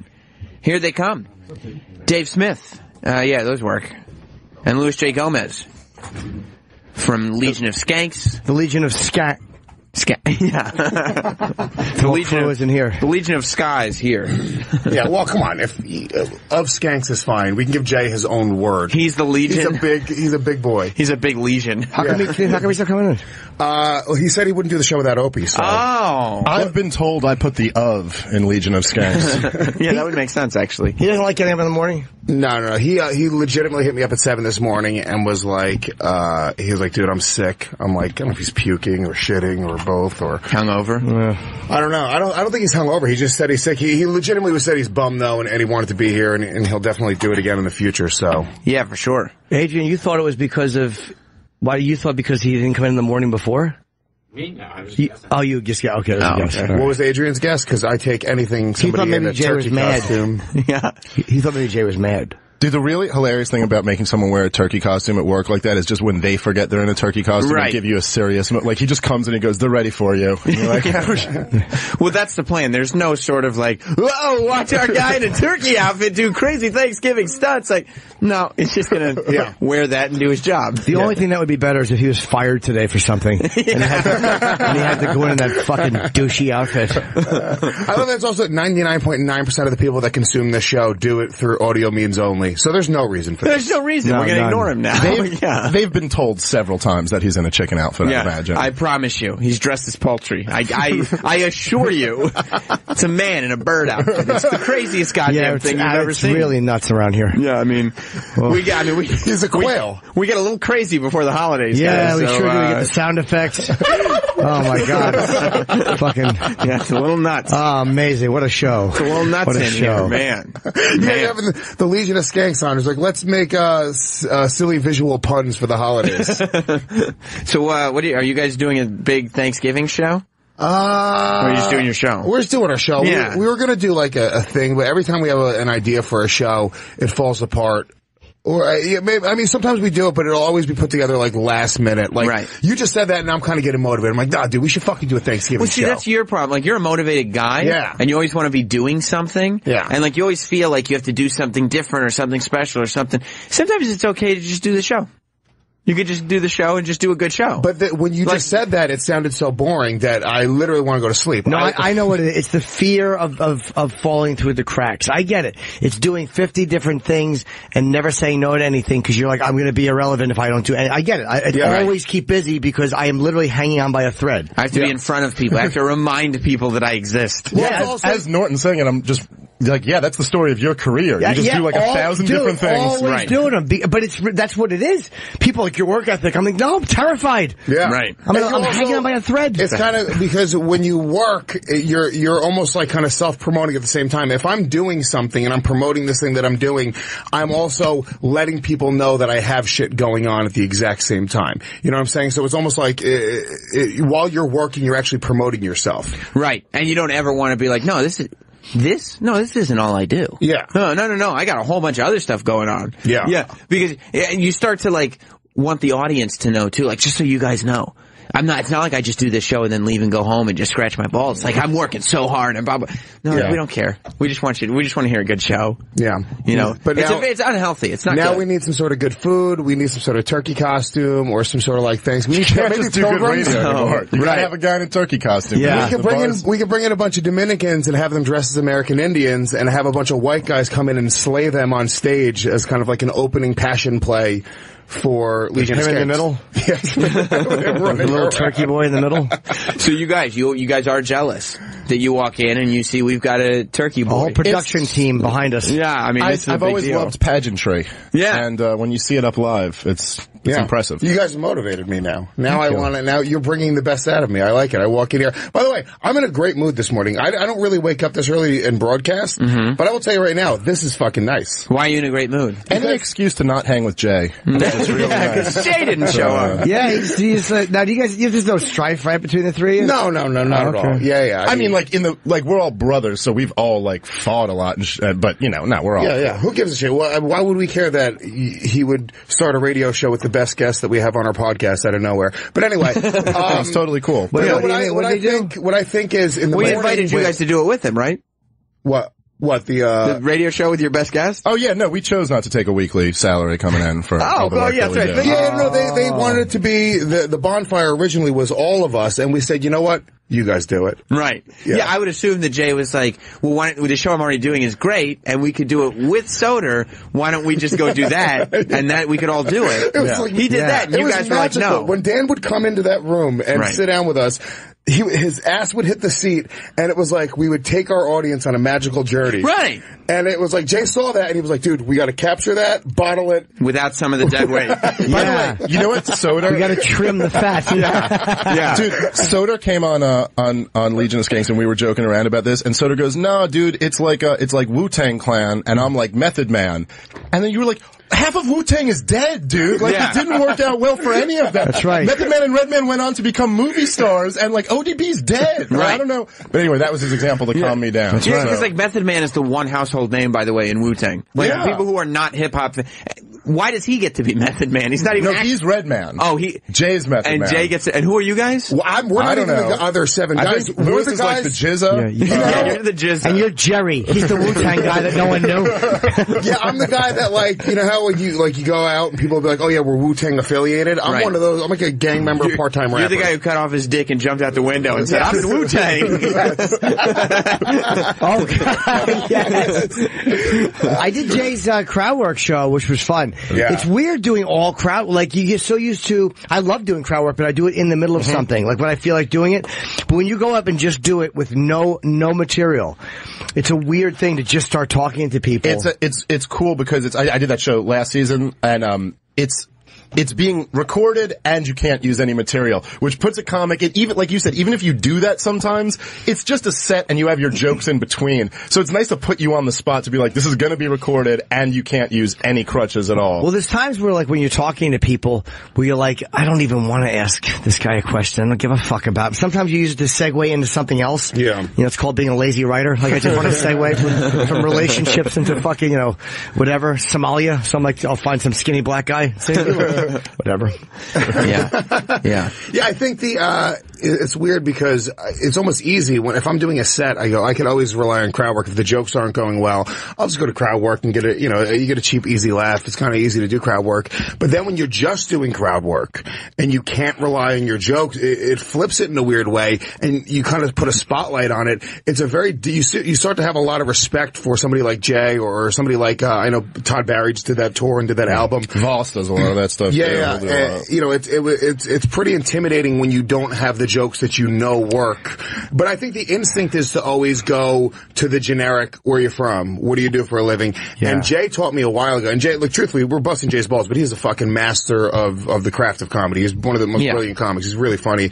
And he gave me great advice on crowd work. He was like, dude, you don't have to go where you're from, what do you do for a living? Just ask them something very specific, I mean, he always goes dirty, so he'll be like, ask them something very specific. And Jay's example is always like, does your girl shave her pussy hair or something like that? But I mean, if you kind of like, you're going to always go to a unique way. So instead of saying where you're from, I could say to you, I was like, oh, what would you have this morning for breakfast? Like nobody else is doing a crowd work show is going to kind of start what from a that fascinating angle. Question. Hey, Jim, I want to know the actual answer to that, man. I'll be very honest with you. I had, no, that's always dessert.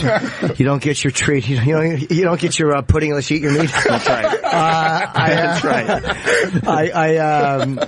I had some egg whites and a little avocado and little coffee. That's almost gayer than semen. Jim was telling us, he's got a special coming up in next month. And after he shoots his special, that's when he's going to treat himself to a cheat day where he's going to eat pizza and M&Ms. Oh, yeah? Right. I'm going to shit my own mouth. That's standing. That's right. Yeah, with crowd work, the weird thing is it's almost like a lot of times you don't know where you want to go with it, or just keep them talking. That's an old thing in crowd work. People will eventually give you something if you just ask a couple of questions. Eventually they're going to trip up, or there's going to be something. They'll say something stupid eventually, guaranteed, because they're nervous. Right. In that moment being put on you don't remember, like, we go on stage every night, or you're on the radio, Sam, or whatever it is, but it's like, people that are put on the spot like that, they're terrified to speak in front of 150 people, 200 people. Do you find gold mines, though, that you just don't want to get rid of? Like, 'cause when I have like an intern or something who's specifically nervous, or like D-Bag, for instance, when D-Bag's in here and we start talking to him, I feel like I just want to keep talking to him because he just keeps coming up with stuff. Or you remember Hot Dog? Sure. Hot Dog, like, no matter what you would do. Did you make him dress like a hot dog? No. No, that was just his name. But Hot Dog, no matter what you would bring up, no matter what you would do, he would come up with the stupidest real life story or theory or whatever it was. And I would just find myself falling into hot dog traps where I would never want to get off this person. I've had those things sometimes where you have like sometimes you'll just talk to someone and you're not planning on getting into it long, but like you said, they're just so interesting. You're like, you just I'm going to give up my show and just talk to you. Well, you're just you're like, oh dude, where are you from? And you usually expect to get, and someone will be like, like Iran. And then you're like, well, now we got to do a little bit more on this because that's probably an interesting story. Like, or there's just something about the dynamic. Like, I do crowd work in real life, so when somebody tells me they're from Iran, I'll be like, yeah, dude, fucking terrorists, guaranteed. I make everyone laugh at them. I get crowds together around it's not them. so much doing crowd work as it is, I'm working for Trump rounding people up. Yeah. I'm just like, are you from Iran? It's really hate speech. It's really what I like to do. You're not going to always get the gold mine, though, in the audience. Like, I mean, every show would be great if you could find a guy in a wheelchair with no arms and his mouth open. Do a half hour on that guy. But that's not always available. Does that... Go ahead. I was going to say, side note, happy Harassment Day. It is Harassment Day. Tuesday before Thanksgiving. The Tuesday before Thanksgiving. Yeah. Oh, shit. Yeah. One of the best Patrice O'Neill bits, Do you know, when you're talking about just having to do stuff all the time and work, and Dave, you do it too, like you're on Fox News all the time, like you're just whatever. Do you guys ever get into this spot where you're like, I need to just do something good and disappear for a while? I need people to miss me. Or are you so afraid, like Jim said? Oh, I've never even gotten off the radar. I'm more just terrified of, I feel like if I take a week off of comedy, everything I've ever done is lost. Yeah, so I don't think I can, like, for 1 second not be, I feel like particularly where I'm at, I feel like whatever, any set that I do, any radio show I do, anything, I feel pressure to, like, it's gotta be really good and let everybody know, because it's just it feels so like radio and comedy, all of it's such a competitive game. So I've never gotten to the point where I feel like I got to leave them wanting Dave Smith a little bit. Yeah. What else do you do besides the Legion of Skanks? I do like I worked for Sirius for Rush, like part-time. And then, I do, Fox News shows and stand-up and stuff. Okay. Your podcast. And my podcast, Part of the Problem. Like a political show. And what do you got, Lewis? You have Legion of Skanks, you have your thing with Michael Bisping, which I like. Countdown on Sirius XM Rush 93, and, that was with the middleweight champion Michael Bisping. And then I have another podcast called Real Ass Podcast, and I run a podcast network called Gas Digital Network, which houses Legion of Skanks, Dave Smith's show. Also, Bruce Buffer has a show on our network. Jamie Joss. I didn't know Bruce and Jamie were on your network. Okay, cool. Yeah. Bruce does a good job. He's fucking, he's a good host. Yeah, he's great. He's a super interesting guy. He's also got like this crazy respect. He is an entrepreneur himself, but he has like a crazy respect for entrepreneurs. And like, I love that world. I watch Shark Tank like a fucking asshole. It's the best. I literally, Shark Tank like it's a soap opera. I've watched every episode. I watched every episode of the Australian Shark Tank, Dragon's Den, the Canadian version of Shark Tank. Do you watch the show After the Tank or whatever it's called? No, I'm not an asshole. Yeah, okay. Yeah. Because there's no drama with What's that. After the Tank? They just show you like, look, now the products are in stores. Like it's this was Starbucks with a steady cam. That's it. It's like the stupid sharks and they're going through Bed Bath & Beyond. Like, remember? It was on the show and you could buy it. That's pretty fun though. I'm like, this now, okay, now I got before you were kind of doing a TV show. Yeah. This one's just a commercial. What are we doing here? Yeah, what this is no. But Mayor, I guarantee you that show has great ratings because people are dumb as shit and they go, oh, the sharks, and they just keep it on. And because every now and then there's one guy that was like, I got my deal, but it just didn't work out. And you're like, yes! Yeah. I love watching their dreams come crashing. Sometimes they do the children episodes where they'll bring in children. And I didn't know they were doing that. They have a 12-year-old entrepreneur. Like, are you fucking crazy? Name one 12-year-old that's ever had a good idea ever. As I'm getting older, I hate child entrepreneurs more and more. Yeah. Because every successful... Just Sam kicking down lemonade stands. Yeah, they're making money. They take pictures, they do little movies. No, what? Yeah. It's not entrepreneurship. Temple. Sure it is. No, that's not business. Yeah, the Good Ship Lollipop. You ever see that? No, I didn't watch that. No. Yeah, dance up and down the steps. No. But it's like every single kid. Uncle Paul, do you buy lemonade? No, I make it into a cup. I like homemade lemonade. Oh. Hold this by your little pinky machine. Isn't it a little tart sometimes? Yeah. Yeah, sometimes I would break the little flusher and I'd hide it in the urinal. I'd take the cup out when he left. Glug. Terrible. I was talking about child entrepreneurs, not... Yeah, me too. Give my nickel. There you go. But every kid that's like makes money, like you always see like these like 15-year-olds that have been like, yeah, I'm making $1 million selling sneakers. All of them started with like a $200,000 thing from their dad. or their mom. Like they all have rich parents. Or a that small were like, loan of $1 million. Yeah. Donald Trump Sr. I was a child entrepreneur. I felt like that anyway, right? I remember what'd you sell? You sold ass. I was a prostitute, and I wasn't really making the money. I remember, dude, since I was a very young age, I always loved making money. I was always a kid with the lemonade stand. I was always a kid to go knocking on everyone's door and shoveling their snow or raking up their leaves. Always, right? And I would undercut the other kids. I would see them price themselves at $10 to shovel a driveway. I would price myself at $8. I was fucking thinking that way. Like Undercutter's Pizza. Yeah. Is that not the most Hispanic thing you've ever heard in your life? It was just in his impulse. Are you out of your mind? Yes, I'm sorry that we observe how markets work. Observe, you mean manipulate. My neighbor, when I was like 8 years old, 8 or 9 I had to be, my neighbor died, right? So a buddy in the neighborhood came up to me. He's like, yo, dude, this guy died and they're throwing out all of his shit. So we should go like get some of his stuff just to have. Like there was like a dartboard and like a poster of a half naked chick. And it was like an entire house worth of like furniture and like just trinkets and shit like that. Poster of a half naked chick in the 90s that had some value behind it. Yeah. Oh yeah. Huge. Okay. That was a big deal. I had that poster for years, by the way. Yeah. Years, up until I was like 15. So we went and grabbed all the stuff out of the garbage that he was throwing out. Me and this one kid, we moved it all over to my yard and put up signs all over the neighborhood that we're having a yard sale. This is when my mom was at work, right? We ended up, literally selling out of everything. We were kids, so 8 years old, like, you think $10 is like a fucking $1 million. So we sold like a leather, like, reclining chair for like $6. Like, people were just taking us, like, adults were coming and just taking us for all of this shit. And, we made like $150 in an afternoon. And that was it. As soon as I did that, I was like, I love making money. And I worked. I gotta start robbing people's houses. Yeah. Killing my neighbors. Yeah, this is an entrepreneurship. This isn't a heartwarming story of entrepreneurship. This is horrible. Yeah. This is you removing someone's inheritance. You stole a dead lady's stuff. And then you sold it very undervalued. So we pop out all his gold fillings. We sell that. And at that moment, I knew. Yeah, we put the suitcases in this room. Your luggage will meet you at the family camp. Yeah. This is the backstory to a Law and Order SVU character. Like this isn't the beginning of Tony Robbins. You know what I mean? Yes. But I'm saying every kid has a dead neighbor's house. You guys got to be going in their garages, finding their belongings, turning them over. You're the Gary V for Hispanics. We rented out her pussy. Guys were climbing on and fucking her for $8. Shit. Yeah, I was an entrepreneur as a child and a thief.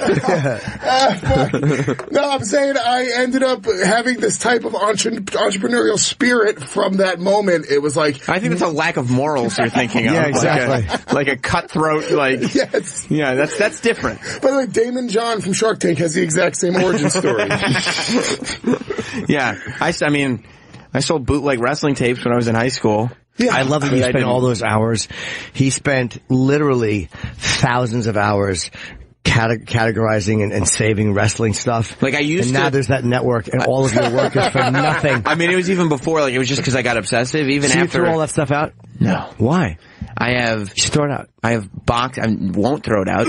I have boxes of VHS tapes at my parents' house. No, but they're not just in the closet, necessary. just in stacks. Was it not that you recorded yourself? Like you bought the WWF's version? And you used to sell them like zines, like Pro Wrestling Illustrated. Because my sister and me and myself, I sold them on the internet. But yeah, go ahead. Oh, this is the internet. Okay, all right. Before there was the internet, me and my sister would buy like old WWF tapes, and like there was like these zines she would get, that would like come around, and we would like purchase like classic shit.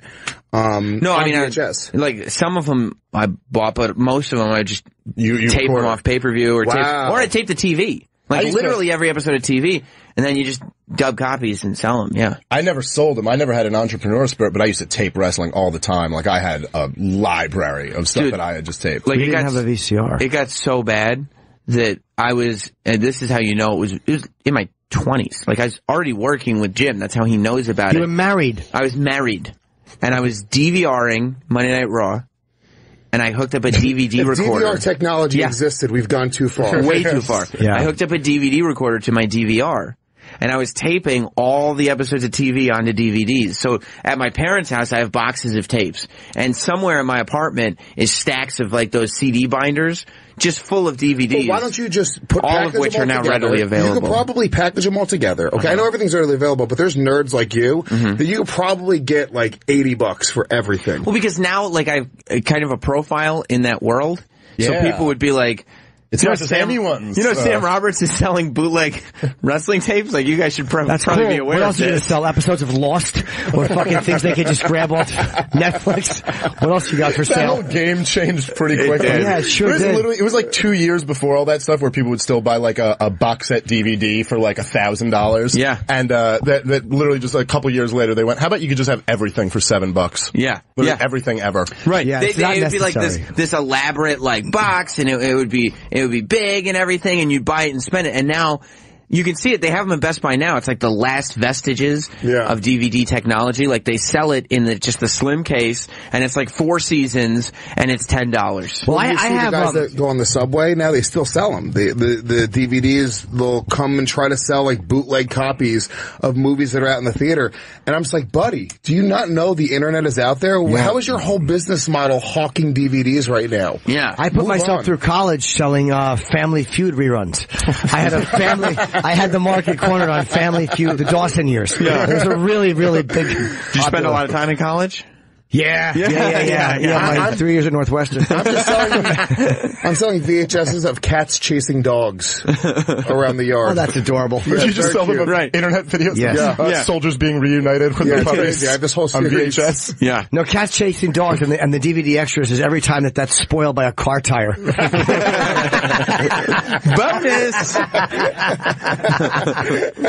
But I mean, all the original stuff though, probably not with. I don't know. Probably not with DVDs. Possibly.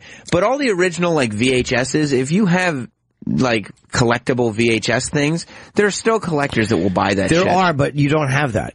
You have those I old got wrestling those too. things. No, I got everything. The wrestling things are no good.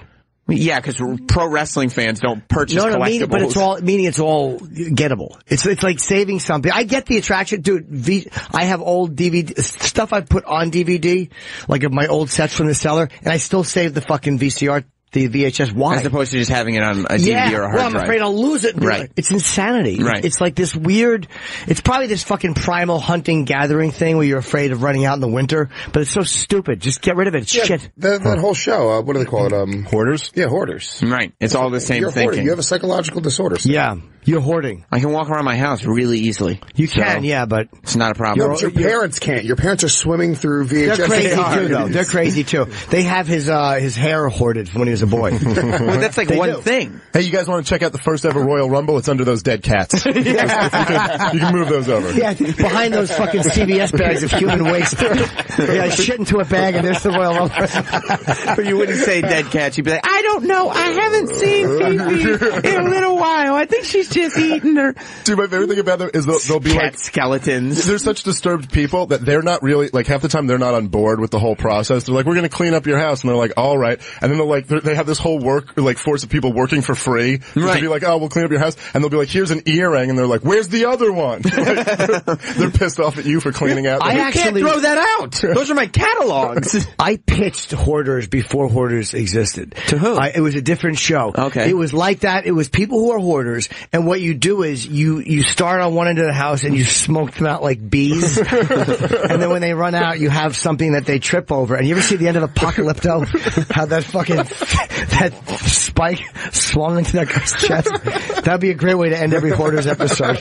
Where they get smoked out like bees and then impaled. So you start going a different way. Yeah, I start ending with really great, their family similar applauding. concept. Come on out! And then they run out and they trip and that thing just fucking puts a fucking nice spike into their chest. Dude, I have everything. I mean, my parents they have no closets free, I don't think. Like everything, every old t-shirt I ever bought, everything Those is there. I get though.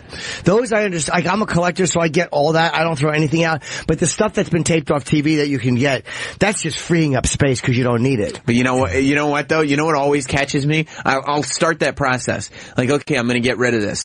And then I'll like look at one and I'll be like, oh wait, the original commercials are on this one.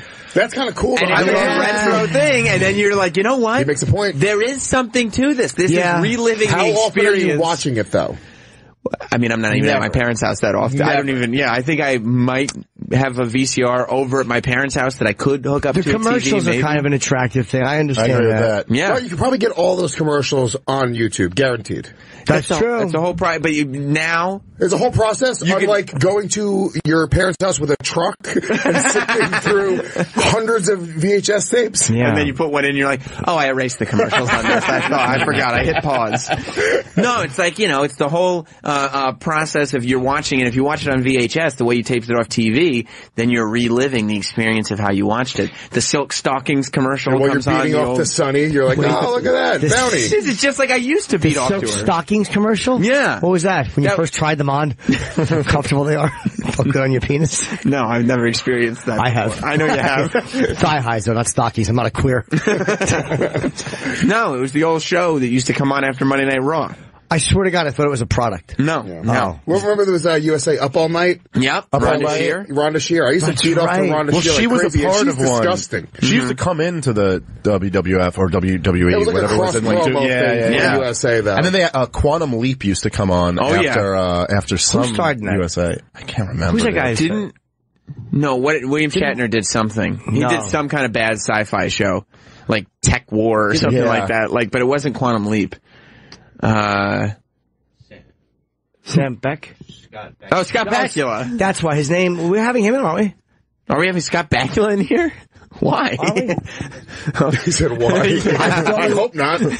Yeah, I guess Am I making that up, Travis? I'll talk to him. Is Scott Bakula booked, Scott? Didn't we have him like months ago? Oh, we did have him. Right. Okay, I thought so. You already interviewed him, and you were like, isn't he coming in one day? No, but then we had him in. Okay, no, but I remembered something with Quantum Leap. Okay. Let's go to Paul in Jersey. If you want to call the show, it's 866-969-1969. Luis J. Gomez and I like your respect to my culture. Yes. Luis J. Gomez is here. Dave Smith. So is Dave Smith. From Legion of Skanks. Not from the Bonfire, but from Legion of Skanks. Big J took a powder. Right now him and Damn Soda. Damn Soda. Yeah, they're massaging each other. They're adults. A couple of men. He's moved on. Yeah, he's rubbing Jay's backside doing voices. Paul in Jersey. Yay. Okay. Hey guys, what's going on? What's up, buddy? Hi, Paul. Hey, Jim, you really have a lot of your old material, especially when you first started. Yes. I think that would make for hell of a special on your website. Do you know? Just so people could see. Let me finish, and I mean this in all sincerity, just so how people can see how you've grown as a comedian and how much you've evolved. I was so awful when I started. I don't have as much. I have a lot of my old sets from the Comedy Cellar from like 2000, 2001, 2002. I was looking recently for the right after 9/11 stuff. Yeah. That type of stuff I would be interested in seeing, but I'm so much of my old stuff I didn't tape, unfortunately. There's no video of me when I was a kid. But there's audio? No. Just a couple photos. Just nothing. Nah, there's nothing, man. My family didn't have fucking any video equipment. I wish there was. But yeah, I could look for some of that. When I went to Cuba with Jeff Ross, we did the thing for the troops in Cuba, and some guy there said he had a videotape of me from like 1993 when I did something, and I saw it. I used to wear this shirt on stage. It said blah, blah, blah, blah, blah, blah, blah. It was like some weird phone company shirt that I thought was the coolest thing ever. Was it? No, it wasn't. Oh. And 1993 that was from. I was awful. You were doing stand-up in 93 I started in 1990. Wow, I didn't know you were doing that long. So you have video of you in 93? Yes. Well, that was the one when we did the famous in 2002. We were roasting each other on Opie and Anthony. We roasted my stuff. It was Patrice, Colin, Voss. It might have been Mercurio or somebody else that ripped me apart, and then we did Voss's old tape, and Patrice never brought his in, I don't think. So we would roast each other. It was just always great. Yeah. Patrice just was always he was shitty. When he he wasn't as shitty as I was, but he was not good. And he thought he was good, which was very funny.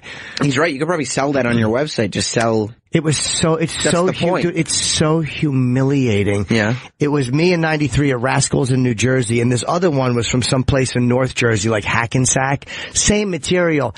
But I was like, how we doing? I was like, all happy-go-lucky. It's repulsive. Yeah, nothing's gonna, even if like, I'm sure the callers, right? Like, there are probably fans of yours who know your stuff very well that would love to see your older stuff. But I'd imagine from your perspective, like, no comics are so critical of their own stuff, especially your old stuff that's like, you know, we did that on Legion of Skanks. We brought in our old tapes, and Dave, I mean, watching Dave Smith in his first like 2 months of comedy. Not good? Oh, there's a tape. Oh, yeah, it's a tape of me about, I think, a month or 2 months in comedy, and it's having a bad set. So, I mean, it's just, going bad and me not prepared to deal with it bad. Confidence. Like, he was broken within a minute of the set. Like, just slowly pitter-pattering through his jokes to the end. It was so uncomfortable. I have the oldest tape I have, and I've never gotten the whole tape, unfortunately. It was a set I did in Rascals West Orange for the Bud Light comedy competition. And I was 21, and it was it was 19 April. I want to say it was I was doing comedy 6 months, and it was me. I used to just leave the mic in the stand, and I kind of talk like, "Hey, how you doing?" Like, oh, it was so. You would put voices on? Not necessarily. You didn't know who you were yet. It wasn't voices. Guido? Yeah, in a way. Oh my God, I can't listen to this, but that's what that was. We could listen to it. No, I would love to hear it. I'll listen to 1 second. Or you want to do the Jennifer Aniston the whole bit? Oh yeah, that's from 2010. Yeah. Find a nice clip of one of Jim's jokes. Because I think when you first start, at least I know I did, a lot of people when they first start stand-up, you almost have this feeling of like, well, what would a comedian sound like? You know, like even if you have a funny idea, you're like, well, how would a comedian tell this? And eventually you realize like you can just talk. I'm just getting out of that habit. Like I finally stopped, after 26 years, I finally stopped going, "Hello!" But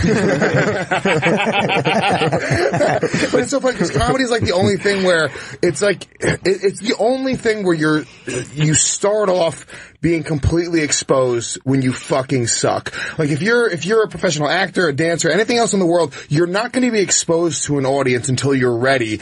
Comedy is the opposite. Day one, I mean, you can do open mics, I guess, but honestly, you start to jump in on regular shows very quickly, and you have to crawl out of a hole of fucking sucking. Everyone has to crawl out of this hole of sucking, and it's this weird thing. It's surprising that there's this many people that actually want to do it, considering how much it sucks in the beginning. Well, a lot of people drop off, though, in the beginning. Yes, they do. Like, most people don't hang through that stage of sucking because they don't realize that stage exists. Like, they're watching Netflix, you know what I mean, and being like, yeah, I could do that. Yeah. And you know what I mean? And they get on and they try it, they're like, ugh. Yeah, this is terrible. Do you, like, when I think of the people I started with, like, some of them are dead, but most of them just dropped out. Like, they just stopped. Right. After 5 years, and then after 10 years, that's 12 brutal. years. To stop after that long? Dude, so many of them quit. Well, your whole life or got married. Stand-up. Your whole social circle. Like, I'm not friends with anybody. I mean, I'm friendly with my old friends from high school and stuff, but I'm not friends with anybody who doesn't go through what I have like 4 or 5 friends. They're all comics. We all sit there on the phone talking shit about other comedians. We all talk shit about the business and how it sucks. And, you know, that's a thing that only, if I try to call my buddy who's working a fucking 50-hour work week, like in Parks and Recs in Rockland County, and try to bitch to him about how telling jokes isn't going the way that I want it to go, he would tell me to go fuck myself. We're not in the same thing. Right. We have a gang of comics that talk on the phone. We call it the 5 Buckaroos. And we just get on the phone and we riff and we try bits. Me, Colin, and Bobby is the other 3. Dude, I want to be a buckaroo, dude. Dude, I do want to be a buckaroo. And he's the 3 personalities. Dude, I don't know. Seems cool. Yeah, we just talk, and then 5 buckaroos get on the phone and just riff. I'm like, what do you think about this? And I do my whole Trump voice, and they're really supportive. Do you do a good Trump? Oh, yeah, it's amazing. Let me hear. You're fired! Oh, my God. That's like I open and I close with it on the road. That's I terrific. I'm like, guess who won the election? People are like, this guy's gonna be good. It's not just a good impression, it's what you do with it. Yeah, you know what I mean? Crazy it's places just different. with it. Yeah. I'll look at find a blonde in the audience. I'll be like, you look like Hillary, you're fired. Place goes That's crazy. really funny. This guy's good. That's really funny. You're not going for the low-hanging fruit on that one. No, not at all. Trump comes back from the future as the Terminator to find a young Eddie Furlong. Go. Oh, look at you, Eddie. I'm back and you're fired. That's so good. Told you I'd be back. Not nice. New York Times is fired. Yeah. It's good because he's still doing the fired thing. Yeah. That's still a topical Well, that's the core. That's you build around. I have the audience yell out things, and then Trump just pops up. They go, people go bananas. That's important. They go bananas. Fucking go crazy. I like that, Lewis. Like you couldn't leave. Like if you had that moment where like some people after 10 or 12 years just quit stand up. Yeah. Like you couldn't do that because everything feeds itself. So you would have to decide to quit life. I'd kill myself. Everything. You'd have to quit comedy and quit radio and quit podcasting and quit running a podcast network. And break up with your girlfriend because you can't date someone who's doing comedy if you just quit. It's too painful. Yeah. You probably won't be able to take care of your kid anymore. You're going to have to get rid of him. I just want to peel other things away from your life. She's going to have to start fucking me in the ass. When you start, that's rule number one when you get involved with Jim Norton. You see that belt? Put it on, bitch! I thought about that. If I quit comedy, I would literally have disappoint to 8 people.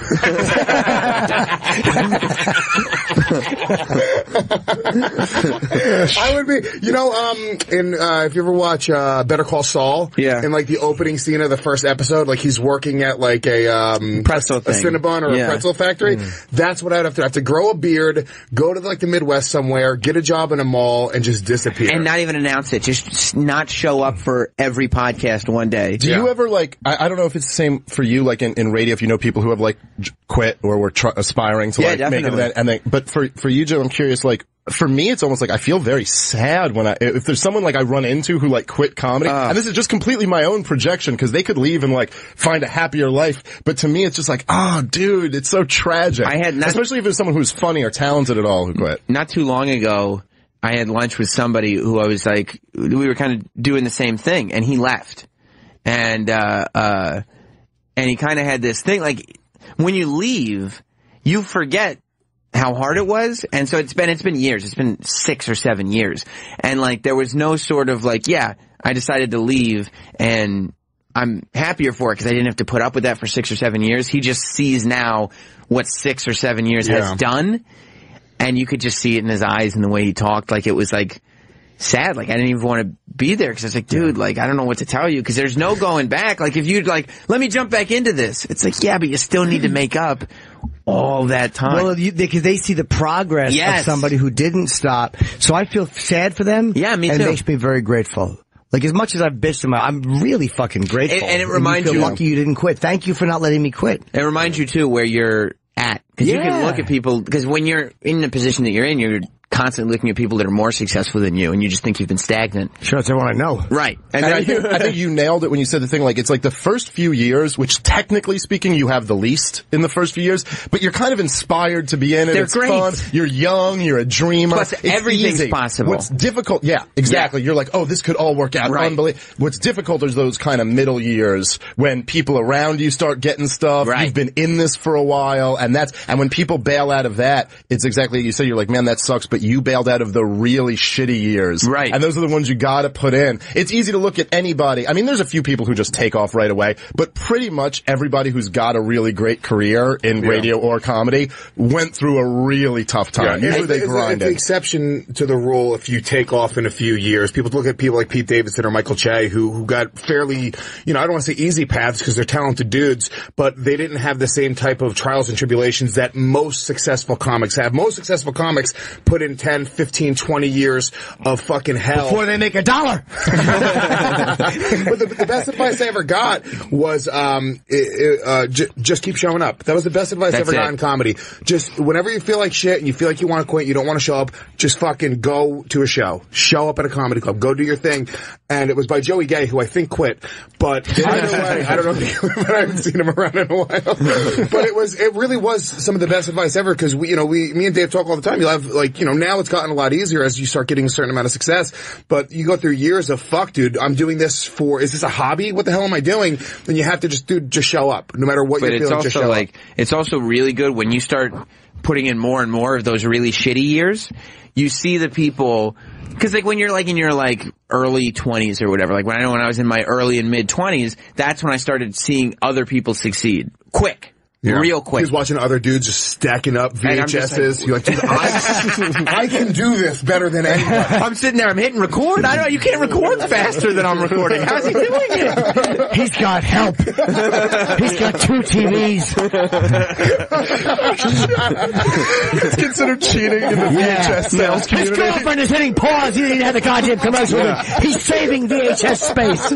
Well, of course, his dad's going to buy him 3 VCRs. Piece of shit. He's buying his tapes. Sam in the open mic. Yeah. The open mic's a VHS bootleg tapes. Yeah, like an officer and a gentleman, you realize he's hiring someone to polish the shoes. You're like, oh, you piece of garbage. Oh, Mayo. You gotta understand, back then it wasn't about the money. It was just the love of VHS recording. Right. And then...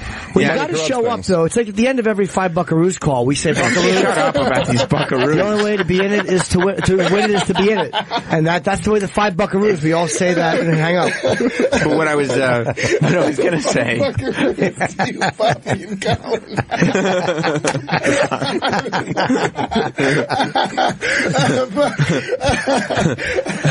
I forgot Bobby was 3 of them. Got 2 Buckaroos. Yeah, of course. Of course. It's the 5 Buckaroos. Yeah, we're just swapping joke ideas and stories and tales of the road. Hey, Kyle, how was Syracuse? And he'll tell a funny upstage story, and I'll say, why don't you incorporate that into your routine? Bob, you should record, or Jimmy, you should record those calls and put them on your album as bonus special. That would be great, yeah. The 5 Buckaroos riffing. Right. We'll make each other laugh. That's what we do. We're very supportive. We're doing podcasting before it's podcasting. Absolutely. Yeah, for each other. Sure. But the thing that helps is when you start seeing people that got successful early start to fail. And then you're like, oh, that's a real interesting one. So I could have gotten it quick, but it's just starting here, and it would have been over already. Yeah, there were a lot of guys like that who, so like when I started comedy, were maybe like the guys who were passed at all the clubs, who we would really look up to. And then when the internet thing kind of exploded and getting your own fans and like podcasts, and none of that stuff really existed when we started. Yeah. Dane had a lot to do with that. Dane was the first guy. He was the first guy who blew up off that stuff. Yeah. And then everybody started imitating it. But now it's weird. There will be guys like that who were like, the first couple years in, I was looking up to like, this guy's incredible. And that you look at those guys now, I'm like, they're not doing anything. And right. Younger guys have, the guys like Pete Davidson, who was like a kid, is now, just levels beyond them. Because it's like you still, like, no matter what level you're on, you still have to do the work. Like, you still just have to keep plugging. So it's like a Pete Davidson could, even though he's skyrocketed, could just keep plugging and be fine. Well, that's why guys like Attell and Colin and those guys are so, like, we all have so much respect for them because they all, like, grew with the times. Like, all those guys could have at any point just stopped and been kind of like, oh, okay. And you'll still see, like, Attell working out some new bit about some new music video that's out today, and he just, keeps growing with the new generation. Well, we call it, that's what we refer to that as the pyramid of jocularity. As far as people who calls it that? The Buckaroos. Obviously. The pyramid. What do you mean who? Silly question. The pyramid of jocularity. As far as rising and boom boom and the cream rising. Cream rise to the top. We say that a lot. Oh, that's so I haven't even heard that before. Yeah, but I guess when you think of a beverage, I guess, Yeah, absolutely. Yeah, that's really interesting. And if somebody falls, like what one of the Buckaroos will say is, well, looks like the pyramid was turned upside down. And we know what that means. Wow, you don't even have to explain it to us? No, we understand that. Wasn't it the Buckaroos said it's not about how many times you fall, it's about how many times you get back up? No. Stupid. That's not even close to true. We never said that. No. No. Not at all. No. Are you upset that you guys at the Legion of Skanks don't have that kind of Buckaroo camaraderie where you're helping each other the way these guys are? Well, all I know is if the Buckaroos were booked on Jim and Sam in the morning. Absolutely. All five Buckaroos. Absolutely. Yeah. 5 Buckaroos, 3 chairs, one a little bigger, but just 3 chairs. Yeah. Oh shit, I think the Legion of Skanks are breaking up. You think so? I think so. Could be. Could be. It's all that fucking pretty girl at the prom, Dan Soder, who spoiled everything. Yeah. He's our Yoko. He is, right? He came in and, He spoiled everything. So when Dan Soder is on Legion of Skanks now, is it almost like you guys are like, I thought this was our show too? Don't show up. We'll have fun. I'll just say things do the show. At the beginning, I'll be like, do you guys need me to talk, or you guys got this on your own? You guys are just going to do a lot of voices? No, just take it. You're like, okay, fine. It's just kind of like watching the bonfire, except you're the kindling. Ties in nicely? It ties up. It's very insulting. You know, I don't mean it like that. You can't start a bonfire without kindling. That's true. Sam, why don't you look at the glass as being half full? But you ever Kami wants it to be totally full.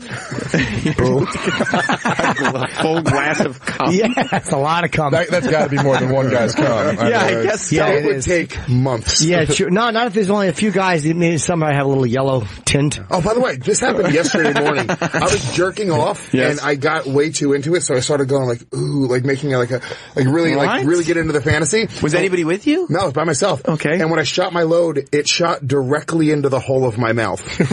Awesome. It was. Did you swallow? You didn't have a balloon in your nose. I know exactly. If there was a balloon in my head, it would pop. Lewis was making an ooh, like he's like it's a carnival game with. Yeah. Everybody wins. It was the worst. It was the worst. And no, I didn't swallow it. I started spitting on my own chest. Yeah. Because the problem with cum, and what I've heard, is it makes you do that a lot. Is that right? Yeah. I've heard. For some people. Yeah? Yep. Oh, I see. Be a problem. Yeah. I see. Sorry to side note that, but it just reminded me. So you spit it on your chest? I spit it on my own chest. Why were you going, ooh? Because I got into the fantasy. You know, you're just like... What was the fantasy? I was watching porn, but you know how you kind of go like, ooh, baby, yeah. I just picture Lewis has like two faces, like, remember Saddam Hussein on South Park? Like, it's just normal, and then ooh, and then he hit the jizz on the just ooh a photo, shot. and then it just changes. Yeah, ooh. Were you naked? Yeah, I was naked. So you were nude, and just really, you were feeling yourself. I was jerking off. Yeah. I mean, because, when I come onto my stomach and chest. Absolutely. Like, that's the way I shoot it. A lot of guys don't do that. It's crazy. Yeah, I don't know how to, they shoot at their legs, they get it on their bed. I don't know what the whole... I had video of myself one time. A girl wanted to see me come, so I have a black face towel that I put on my stomach, and I just gave a black face towel? A black, like a wipe off his blackface. Yeah, I got it from aljolson.com. I got the Ted Danson Christmas special. It'll never get old. No, it's just it was a black towel, and because I wanted a nice contrast, and I just blurted some cum onto it. It's a really lazy cum. Wasn't even. So you laid the thing on your chest? Yeah, my stomach just for the contrast. Sometimes, I'll be honest with you. When I'm masturbating, I enjoy the fantasy. So I would never in the fantasy of actually fucking, I would never put a towel on my stomach. Right. You know what I'm saying? Like I really get into I'll grab the ass, like I'm doing a little air grab the ass. Lewis's jerk-offs have to be believable.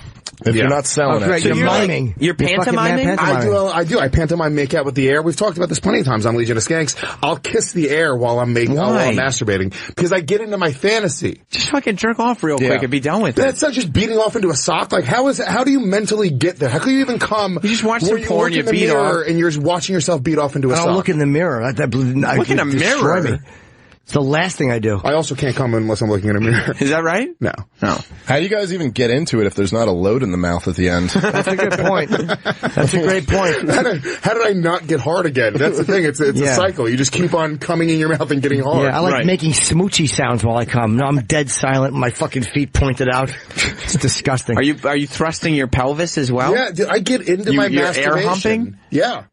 Yeah, so strange. Yeah, it's awful. No. It's like, why? I feel like everybody is not masturbating properly.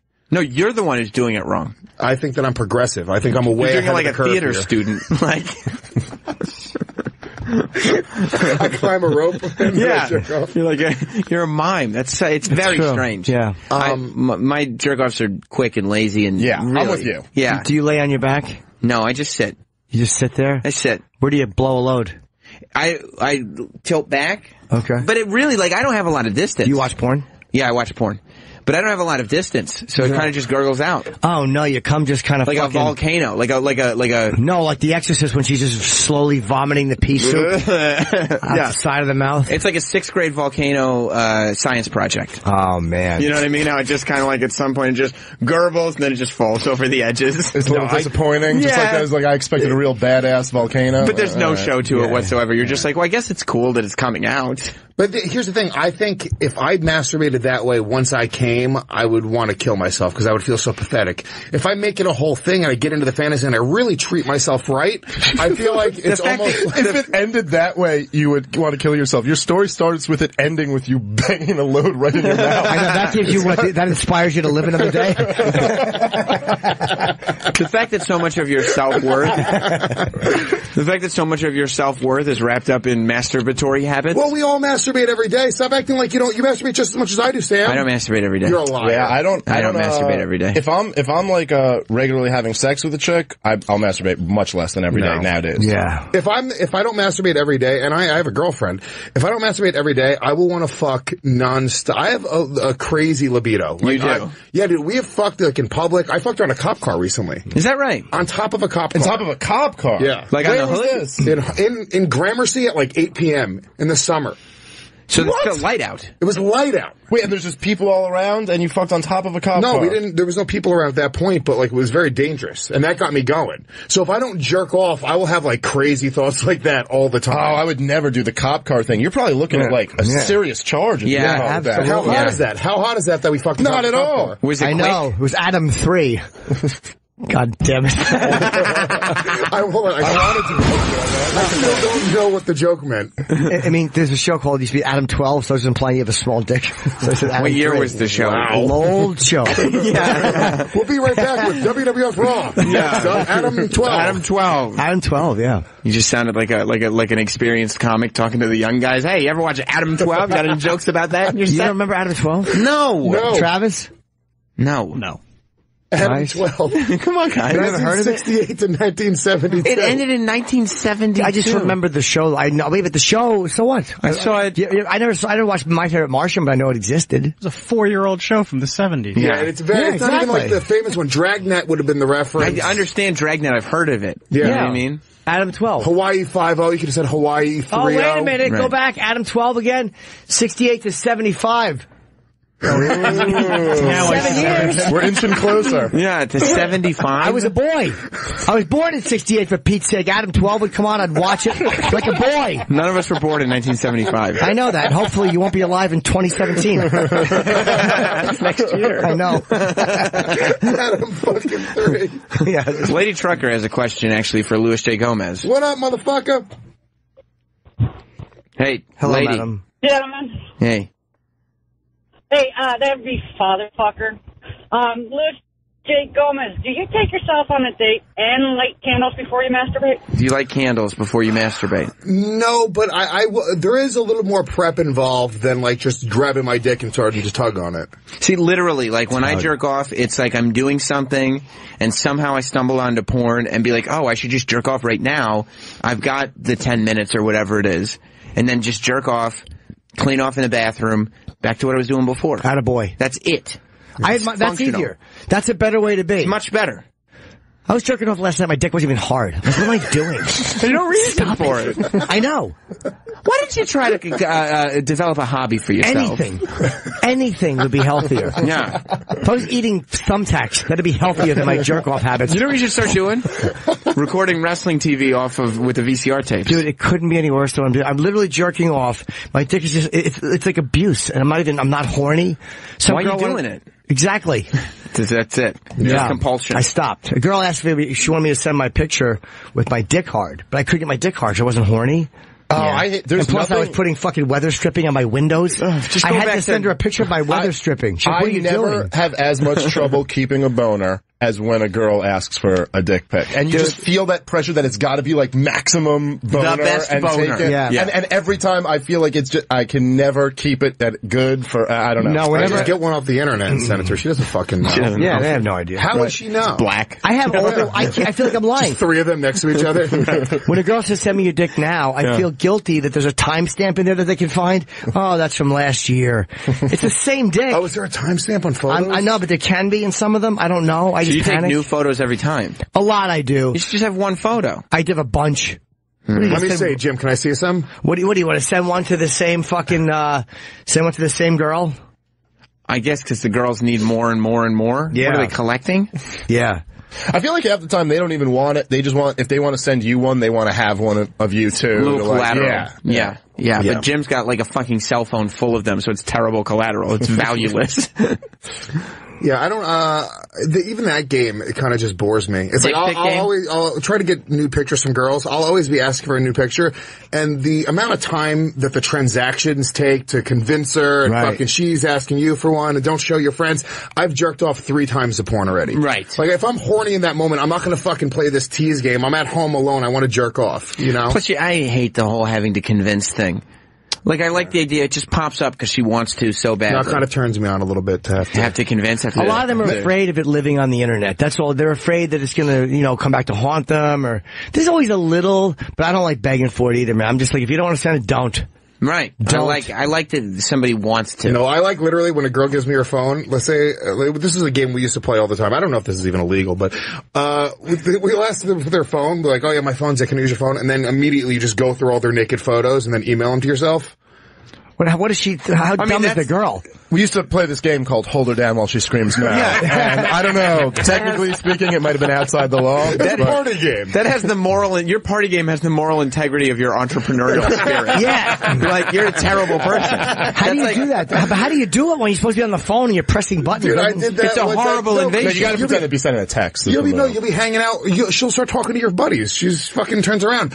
I did this one time with an Asian girl at a bar. I sent the naked picture to myself. And by the way, she knew what was going on. She saw me looking at her naked pictures, right? So she liked it a little. So she liked it a little. It's a game. You let her know. Once you get the naked pictures, you show them that that's what you're doing, and then it's a flirty thing. Can I tell you, by the way, I play this game except without the creepy part where Lewis sends him to himself, but I will do this. What's the point of using mental image? Dave? Right. But it's just a funny thing to, like, if you literally, like, I'll do it sometimes, like, in front of the girl, be like, okay, see your phone for a second, and then right away just hit photos. And I'll tell you, it is amazing the percentage of women who, if you hit photos, are just naked pictures. Absolutely. I mean, it's like, really? 80% shot. I played that game with my family. Ma, you gotta make a call? Hey, Mom, let me just see your phone real quick. Oh, it's awful. One of our interns had a cousin who was a prostitute in the Dominican Republic, and she was hot. And I was like, let me see a photo. And so this idiot doesn't have photos on his phone, so he gives me his phone with a Facebook album. So every photo, it's his cousin. I just started going through all of them, writing comments like, so sexy, so fucking hot, liking everything. God damn, I want to fuck you. Like, which one? Who is this? Hot dog. Oh, yeah. What did you do?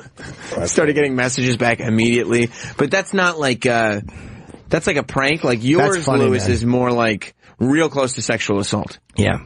No, it's just inappropriate, wrong, really inappropriate. Well, no, they say, what's her name?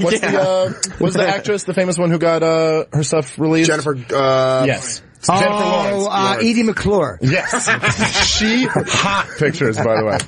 But she said Adam 12? No. She was supposed to be on Adam 12, but I couldn't improv there. I just stopped. That was the period. In the middle of my improv. Ta-da! The curtain just dropped on me. That's a great reference for naked pictures. Like Edie McClure.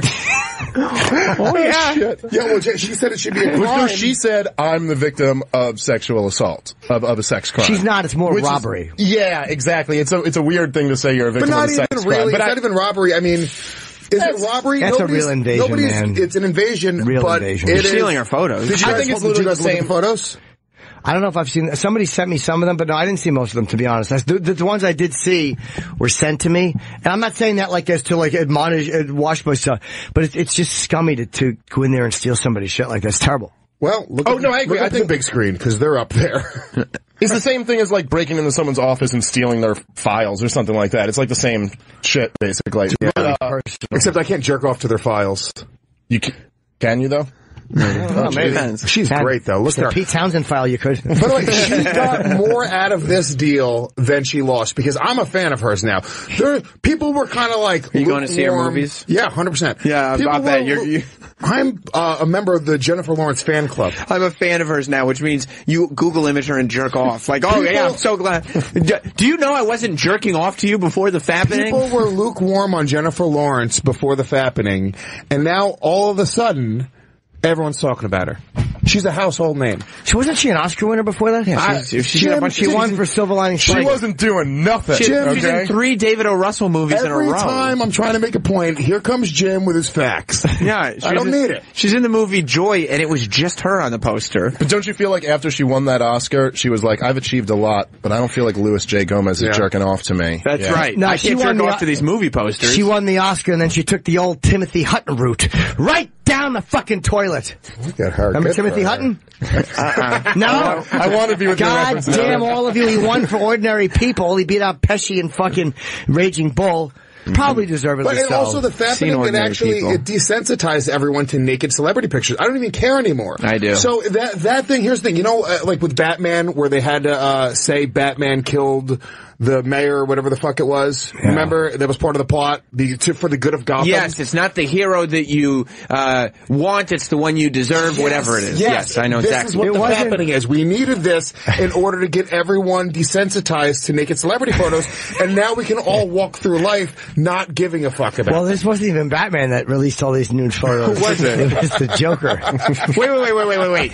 The Joker is responsible for the fappening? That's right. I'll rate your photo. Boy, Joker really dried up the room.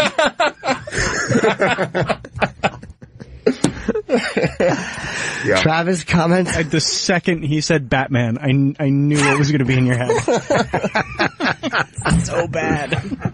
Because he's not the hero, you know. Yeah. He's the Joker's more of a... That's not her. That's not her. The Joker's more of a villain than a hero. Yeah. But there's also, there's other pictures. She was already so famous, but, No, she wasn't famous. She wasn't famous until the fappening happened. That's it broke her. There was another one. How come nobody's talking about the photos that came out last week? Nobody gives a shit. Wait. Which photos came out last week? It was about 60 photos released. Adrian, look these up. Of Yaphet Kotto, and he was opening his asshole at the camera. Nobody's talking about them. No one's talking about them. But he had his fingers dug into his own asshole, and he was opening them at the camera. Is that right? Yeah. Oh, wow. In a moment of free-spirited laughter. Is this what the 5 Buckaroos talk about? No, we haven't even talked since then. Oh, wow. Yeah. Wow. Colin was promoting his Netflix special. It's gotta be rough. Yeah. It's gotta be rough. Yeah. Fucking Buckaroos. Is that what he said? So stupid. What are you guys doing for Thanksgiving? You seen family? Do you have families?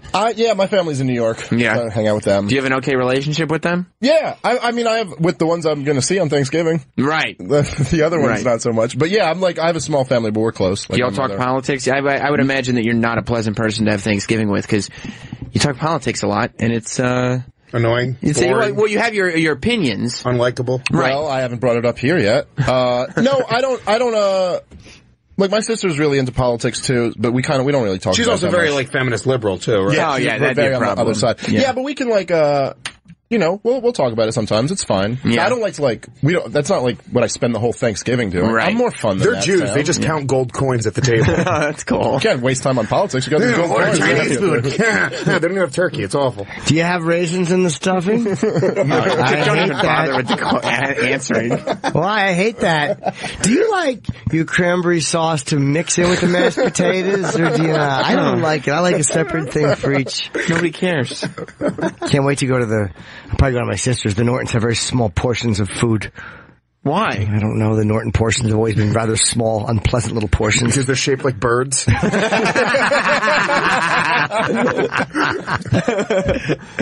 Roberts give heaping helpings. They sure do. Oh yeah. The Roberts aren't shy. Sam's mother's a great, Sam's mom just throwing turkey and stuffing onto a fucking VHS. We need to get rid of these.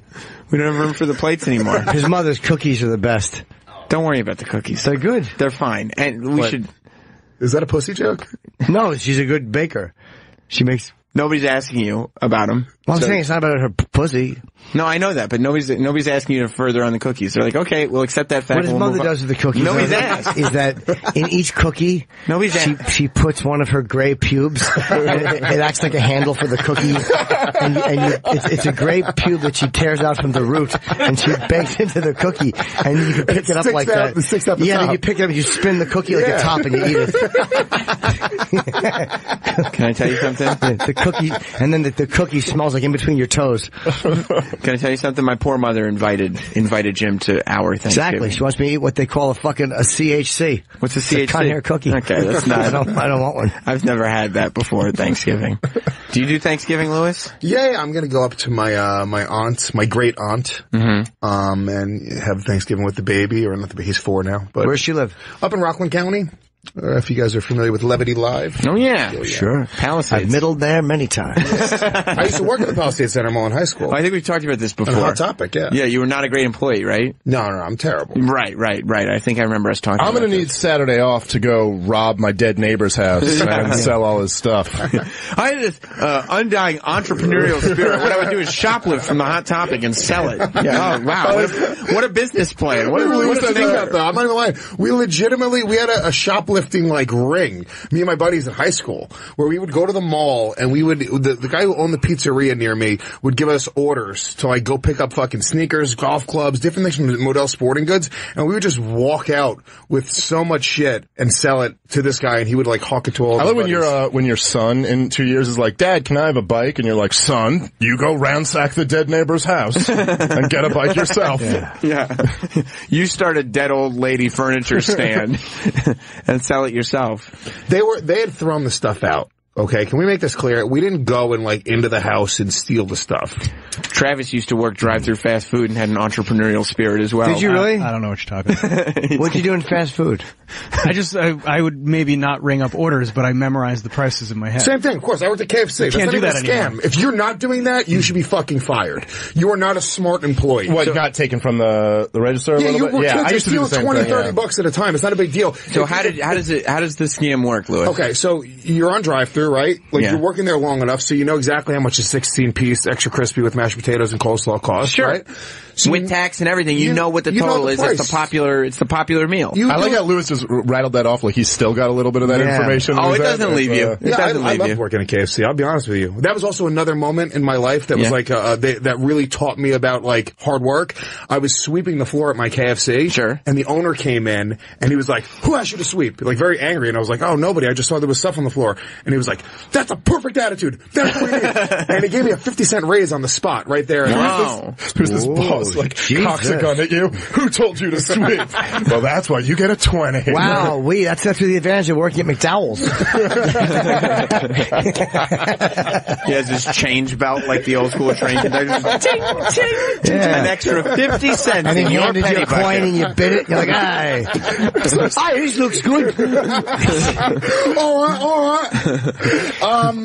So you know how much the meals cost. So you know how much the meals cost. So you say, all right, come up, $23.75, come up to the thing. You literally just have the register open from the previous thing. You just don't actually close the register all the way. Give them their change. You pocket the money. Simple as that. And they don't count the food or anything, or not to that level. Right. It's not a fucking science, Sam. Right. They're missing 8 pieces of chicken. You think they're noticing that? I don't know. Use your brain. Okay, all right. No, I used to work at a store. It was like use your brain. You got so fucking eat it. Yeah. Use your fucking brain, bro. Use your head for something other than a hat rack. My father would say. It's a great dad. Hat rack. Be a help, not a hindrance. That's what your dad would say? Yes. Were you more likely a help or more likely a hindrance? I was always being a hindrance. Yes, I was. Travis, what food place do you work at? I worked at Burger King. Okay. Yeah. What were you going to say, Dave? I don't know. You used to do the same thing, stealing. Oh, yeah, steal. Yeah, but if you don't log it into the register, you could take as much as you want. Yeah. And I got caught once by a customer who realized I didn't log it in. How? And just knew what I was doing. Narc. Yeah. But she goes, "Did you not enter that?" And I go, "Oh, I'm about to." Did you end up? And then I entered it. I was like, "Yeah." Well, you have to in case they work for the Consumer Board of Protection. What if they're a smart shopper? Yeah. Those fucking undercover. I used to nail my smart shopper tests because I could recognize the smart shopper. How? Because they weren't fans of the food. They would come up and then they would always order a very specific type of thing. So they'd order a 2-piece meal, whatever. And they have to order certain things. So they have to order the coleslaw because they have to test the temperature. They have to order the mashed potatoes because they have to test the temperature. But they would do it in a very particular way, like they were reading the order off a piece of paper. So it was a very specific way. Do you ever get just a regular customer ordering that and you're like, oh yeah, sure. Well, they probably got good service. They got the best service. The worst thing that can happen is you give a customer good service instead of normally like you fucking jerk off into their mashed potatoes. I pretend I'm a smart shopper. You do? That's why I get good service. Like, I'll walk in there with a pen and I have a clipboard and I go, I'd like a Big Mac, please. I check the clipboard. With a French fries medium size. Yeah. Oh, I see that's a smile. Thanks. That's right. Thank you, Derek. I would like some French fried potatoes. You pull out a thermometer. Yeah. Yeah, it's behind your ear. Yes. So you're saying if somebody comes in and just goes like, I want a popcorn chicken and a Coke, you're like, that's not a smart shopper. No way, because they can't. That's going in my pocket. They have to test the temperature of these certain things. So they literally, that's never a smart shopper. That fuck you, buddy. You want a Coke? Throw it at his chest. Yeah. Yeah. Popcorn chicken? Of course you do, homo. I love popcorn chicken. It's the best, isn't it? It's really good. Maybe you could add that to your cheat meal after your big special. No, I'm gonna have some pizza. You are? Yeah. And some pizza. Mike. Some cake balls. Cake balls? Yeah. What's a cake ball? Oh my God. It's where cakes go to dance. No, it's fucking asshole. Well, that was a stupid question. They're a delicious little treat. A cake ball? Please. Use your head, Sam. Yeah, exactly. Sorry. You know what a cake ball is, Travis? Yeah, cake pops. It's on the Starbucks. Yeah. Well, cake pop is different than a cake ball. No, cake balls are different. They're amazing. They look like they're going to be awful munchkins. Just on a stick. It's the same thing.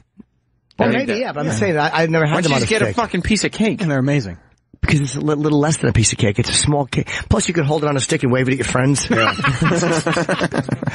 I've got cake. Cake is not testicle shaped. No, that's true. Exactly. I like to put a couple of cake balls under my nose. Yeah. I put onions on the cake balls. You're sitting there like, why are you eating the stick of this cake pop? That's not how it works. Mike in Jersey. Hey, Sam. So, Jimmy, you remember Rickle in Jersey? I do. All right, so what we used to do, this is before inventory control, we used to basically call up the customers after they'd buy these rugs, and we'd be like, hey, how's everything going with the rug? And they'd be happy and, say, oh, everything's great, the coffee table, we're enjoying it. So then we would just write return slips and pocket the cash. See, I had a guy, I worked at Sam Goody for a while. Of course you did. Yeah, nobody made that joke. No, but I bet Sam at Sam Goody, right? They're probably, hey, this is your store. That's what I was referencing, yes. But there was a guy, there was one kid in the whole store that was like a skate kid, and this was when like Tony Hawk's Pro Skater was like the big video game and everything. And he ended up getting taken out of the mall in handcuffs because they realized there had been just a gross amount of returns over the course of not a lot of days, like 3 days or something. He couldn't have been lazier about it. And they started going through these return slips, and it was like Bucky Lasik, Tony Hawk, like it was all the most famous skateboarders in the world. That's how he had filled out the return slips. They were shopping there? No, Jim. Oh. And they were very easy.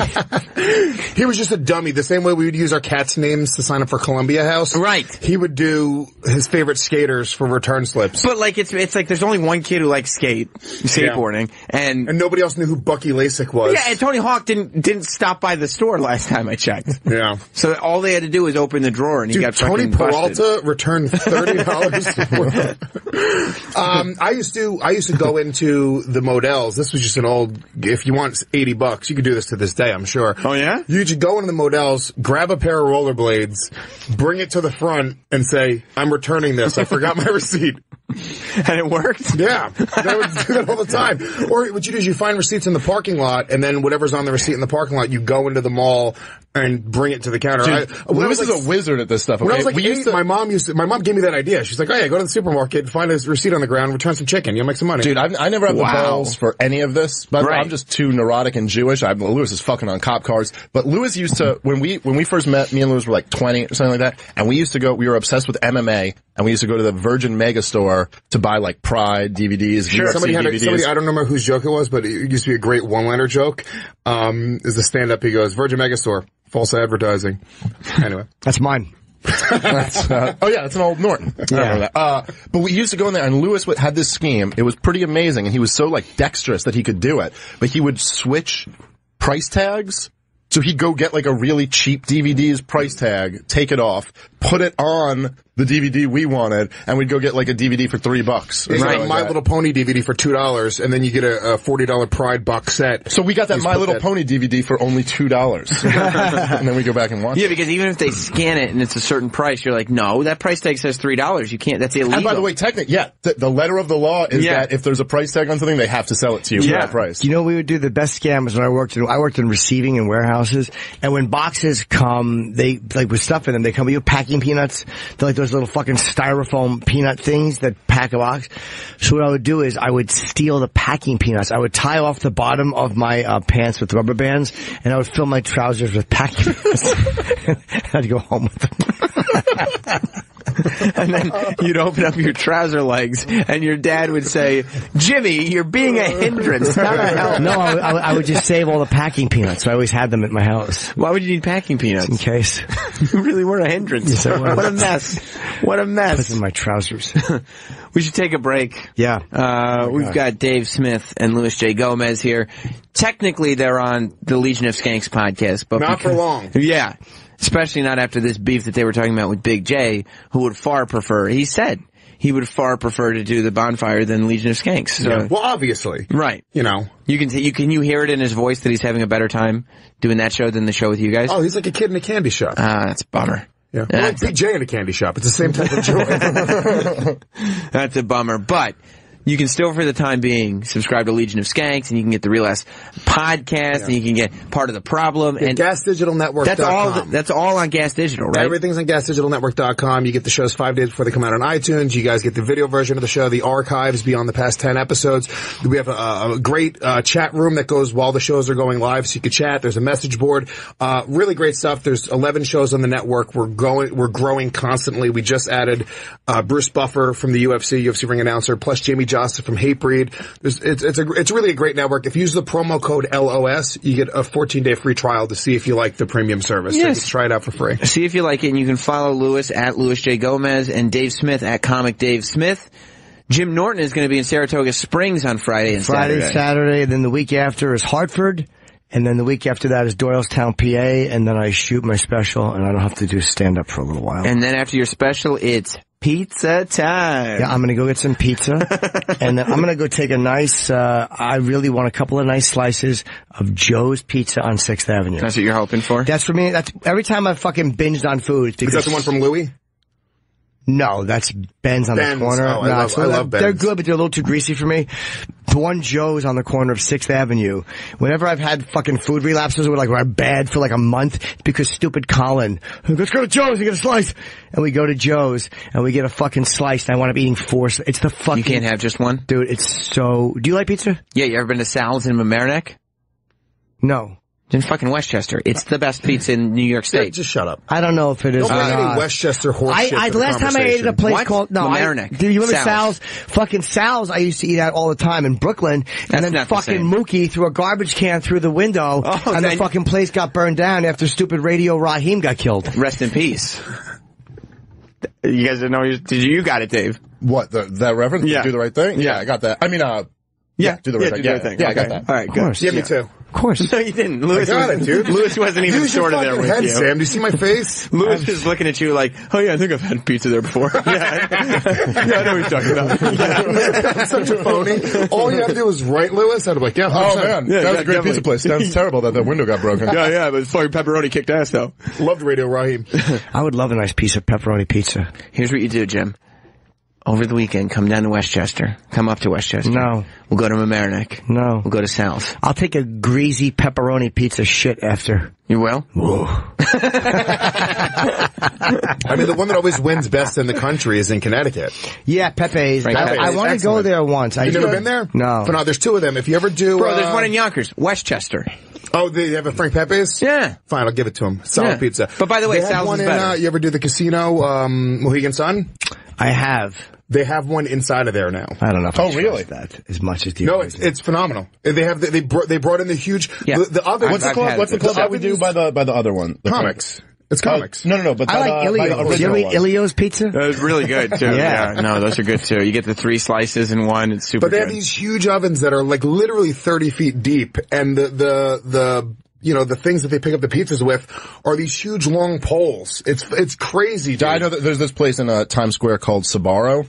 Oh yeah, they have awesome. These big ovens. Oven depth is a big thing It's for like me. my New York pizza spot. Whenever I'm eating pizza, my first question is, what's your oven depth? I'd like that in metric measurement, please.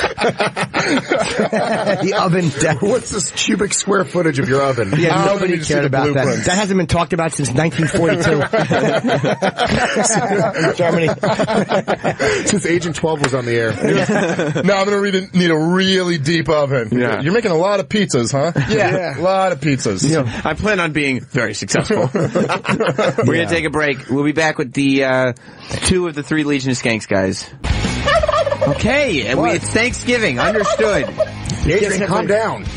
Yeah. Adrian is still wearing the turkey suit. As a matter of fact, during the break, like there's a headgear that comes with it, and I guess Adrian thought since nobody had acknowledged it in an hour and a half, he could bring the headgear down a little bit.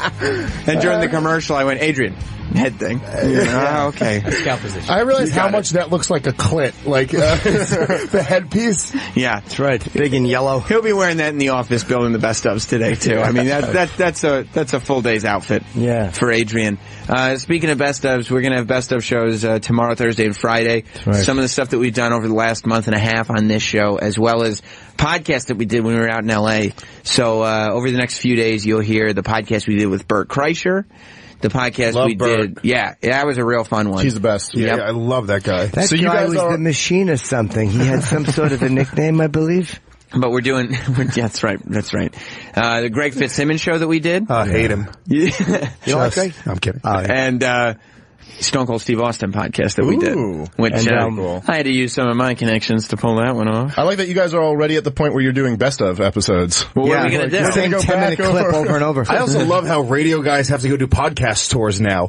How crazy is that? Yeah. Like that, it's like flip-flopped where it was like podcast guys were always trying to get on radio, and now there's these huge podcasts that are legitimate tools for promotion. Absolutely. Well, yeah. And we have to, by the way, follow our Twitter too, because we are trying to rebuild. We started from scratch with our Twitter. Yeah. So we want to get followers. So if you want to follow, what is it, Jim and Sam Show on Twitter? Jim and Sam Show is on Twitter, and we also just launched the podcast on SoundCloud and iTunes, which is Jim Norton and Sam Roberts. Yeah, we wanted to start fresh. Yes. From scratch. Yes, which is the way you should do it if you're starting a new show. Of course. Of course. It's the way to do it with integrity. We're gonna have, you hear that, Big J? Bruce Campbell, Morgan Spurlock, Willem Dafoe. When are they coming in? On the best of. We already had all those people in. As well as Ken Bone. And Nancy Grace. And that guy from Quantum Leap. And, maybe we'll hear the interview that Jim doesn't remember ever happening. Yeah. Is he coming in soon? I love that show. Man, oh man. So, I didn't love the show. Quantum Leap? Yeah. No. Sorry to hear that. Fucking sofa delivered today, and these fucking shitbags didn't call me. Yeah, well, Lewis sold it already, so what are you gonna do? He found it, he sold it. No, he didn't. It's a different sofa. That's a good point, Jim. I'm glad you brought us back to reality with that one. I'm just being cute. Yeah. There we are. Happy Thanksgiving. You guys all happy for Dave Chappelle getting his three picture deal with Netflix? I think it's great. It's great for Netflix. Yeah, it's great for Netflix. It's terrible for any other comedian who's trying to get a deal with Netflix because they spent $40 billion on Dave Chappelle. He's doing three stand-up specials. No, he's doing one. There's 2 of them have already been shot. They're unreleased ones. He's shooting one with Stan Latham directing, who did Def Jam, I think. That's amazing. He did 2 stand-up specials and just sat on them? I don't know. They might just be old ones that were recorded. But Chris Rock, great, dude. His opening for SNL was phenomenal. Incredible. Yeah, Chris Rock's got a 2-thing deal too. No, it's actually good for comics, even though they're spending a lot of money. But the fact is, the stand-up is being so successful. Stand-up is much cheaper to shoot than shows. Yeah, it's true. Even though you're paying a lot for Dave and for Chris, other stand-up specials, I mean, it's just you and a fucking microphone and maybe a little set. It's a lot cheaper than fucking original programming that they have to build a script. That's a really good point. They have cartoons on Netflix that they're producing that's super expensive. Dude, this is the ultimate, legitimizing of internet specials now. Because now it's like these 2 comedy gods are not doing HBO or Comedy Central, they're doing this. And it reminds me of Obama doing Maron's podcast. You're like, well, that just makes podcasts official now. Absolutely. And I think overall that's good for comedy. It's like, how can I not get Ben Affleck, but Maron could get Obama? I feel like Legion of Skanks to what the fuck is kind of like Ben Affleck to Obama in terms of fame levels. That's what you think? In actual reality, it's Bert Kreischer. That's who we can get. Yeah, no, you're right about getting where you should be getting. No, you're right on. Don't worry about it. I got good news for you, Lewis. You don't need to be concerned about that. I saw Bert. I said, "Put your shirt on. What are you doing?" It's good. Good addition. Put your shirt on. No, I get it. Because shirtless so much. By the way, the 3 stand-up specials are going to be released on the same day. Yeah. So I don't know if there are 2 previously released ones or if they're ones that haven't been released before. I don't think they've been released, but they've already been filmed. That's unprecedented. Unreleased. I mean, no one's ever Chappelle's level of comedy released 3 specials at once. Everything Chappelle does though is like long. Like he's the one guy who's like, no, we're going to do long. Like when he's at the Comedy Cellar, he's like 8 hours of comedy. When they're like, we're not releasing one special, all 3 in one day, and you can binge Dave Chappelle comedy specials. They're not going to get tired of me.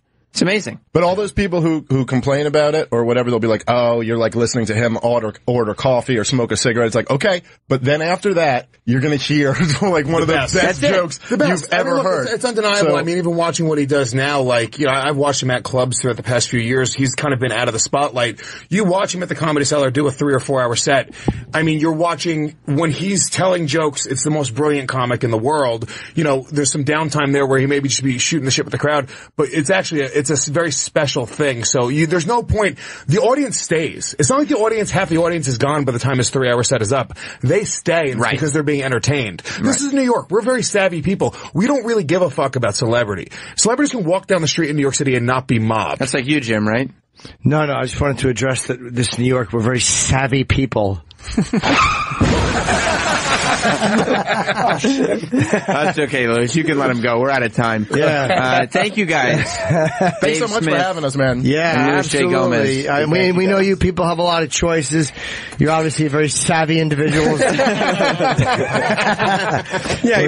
like us savvy people. I fucking hate myself. Be like us New Yorkers. Traffic right now. Make savvy choices out there, will you? Yeah, we sure are savvy. We're a savvy lot. Us New York. All right, we'll see you guys later. Yeah, we got to. God damn it.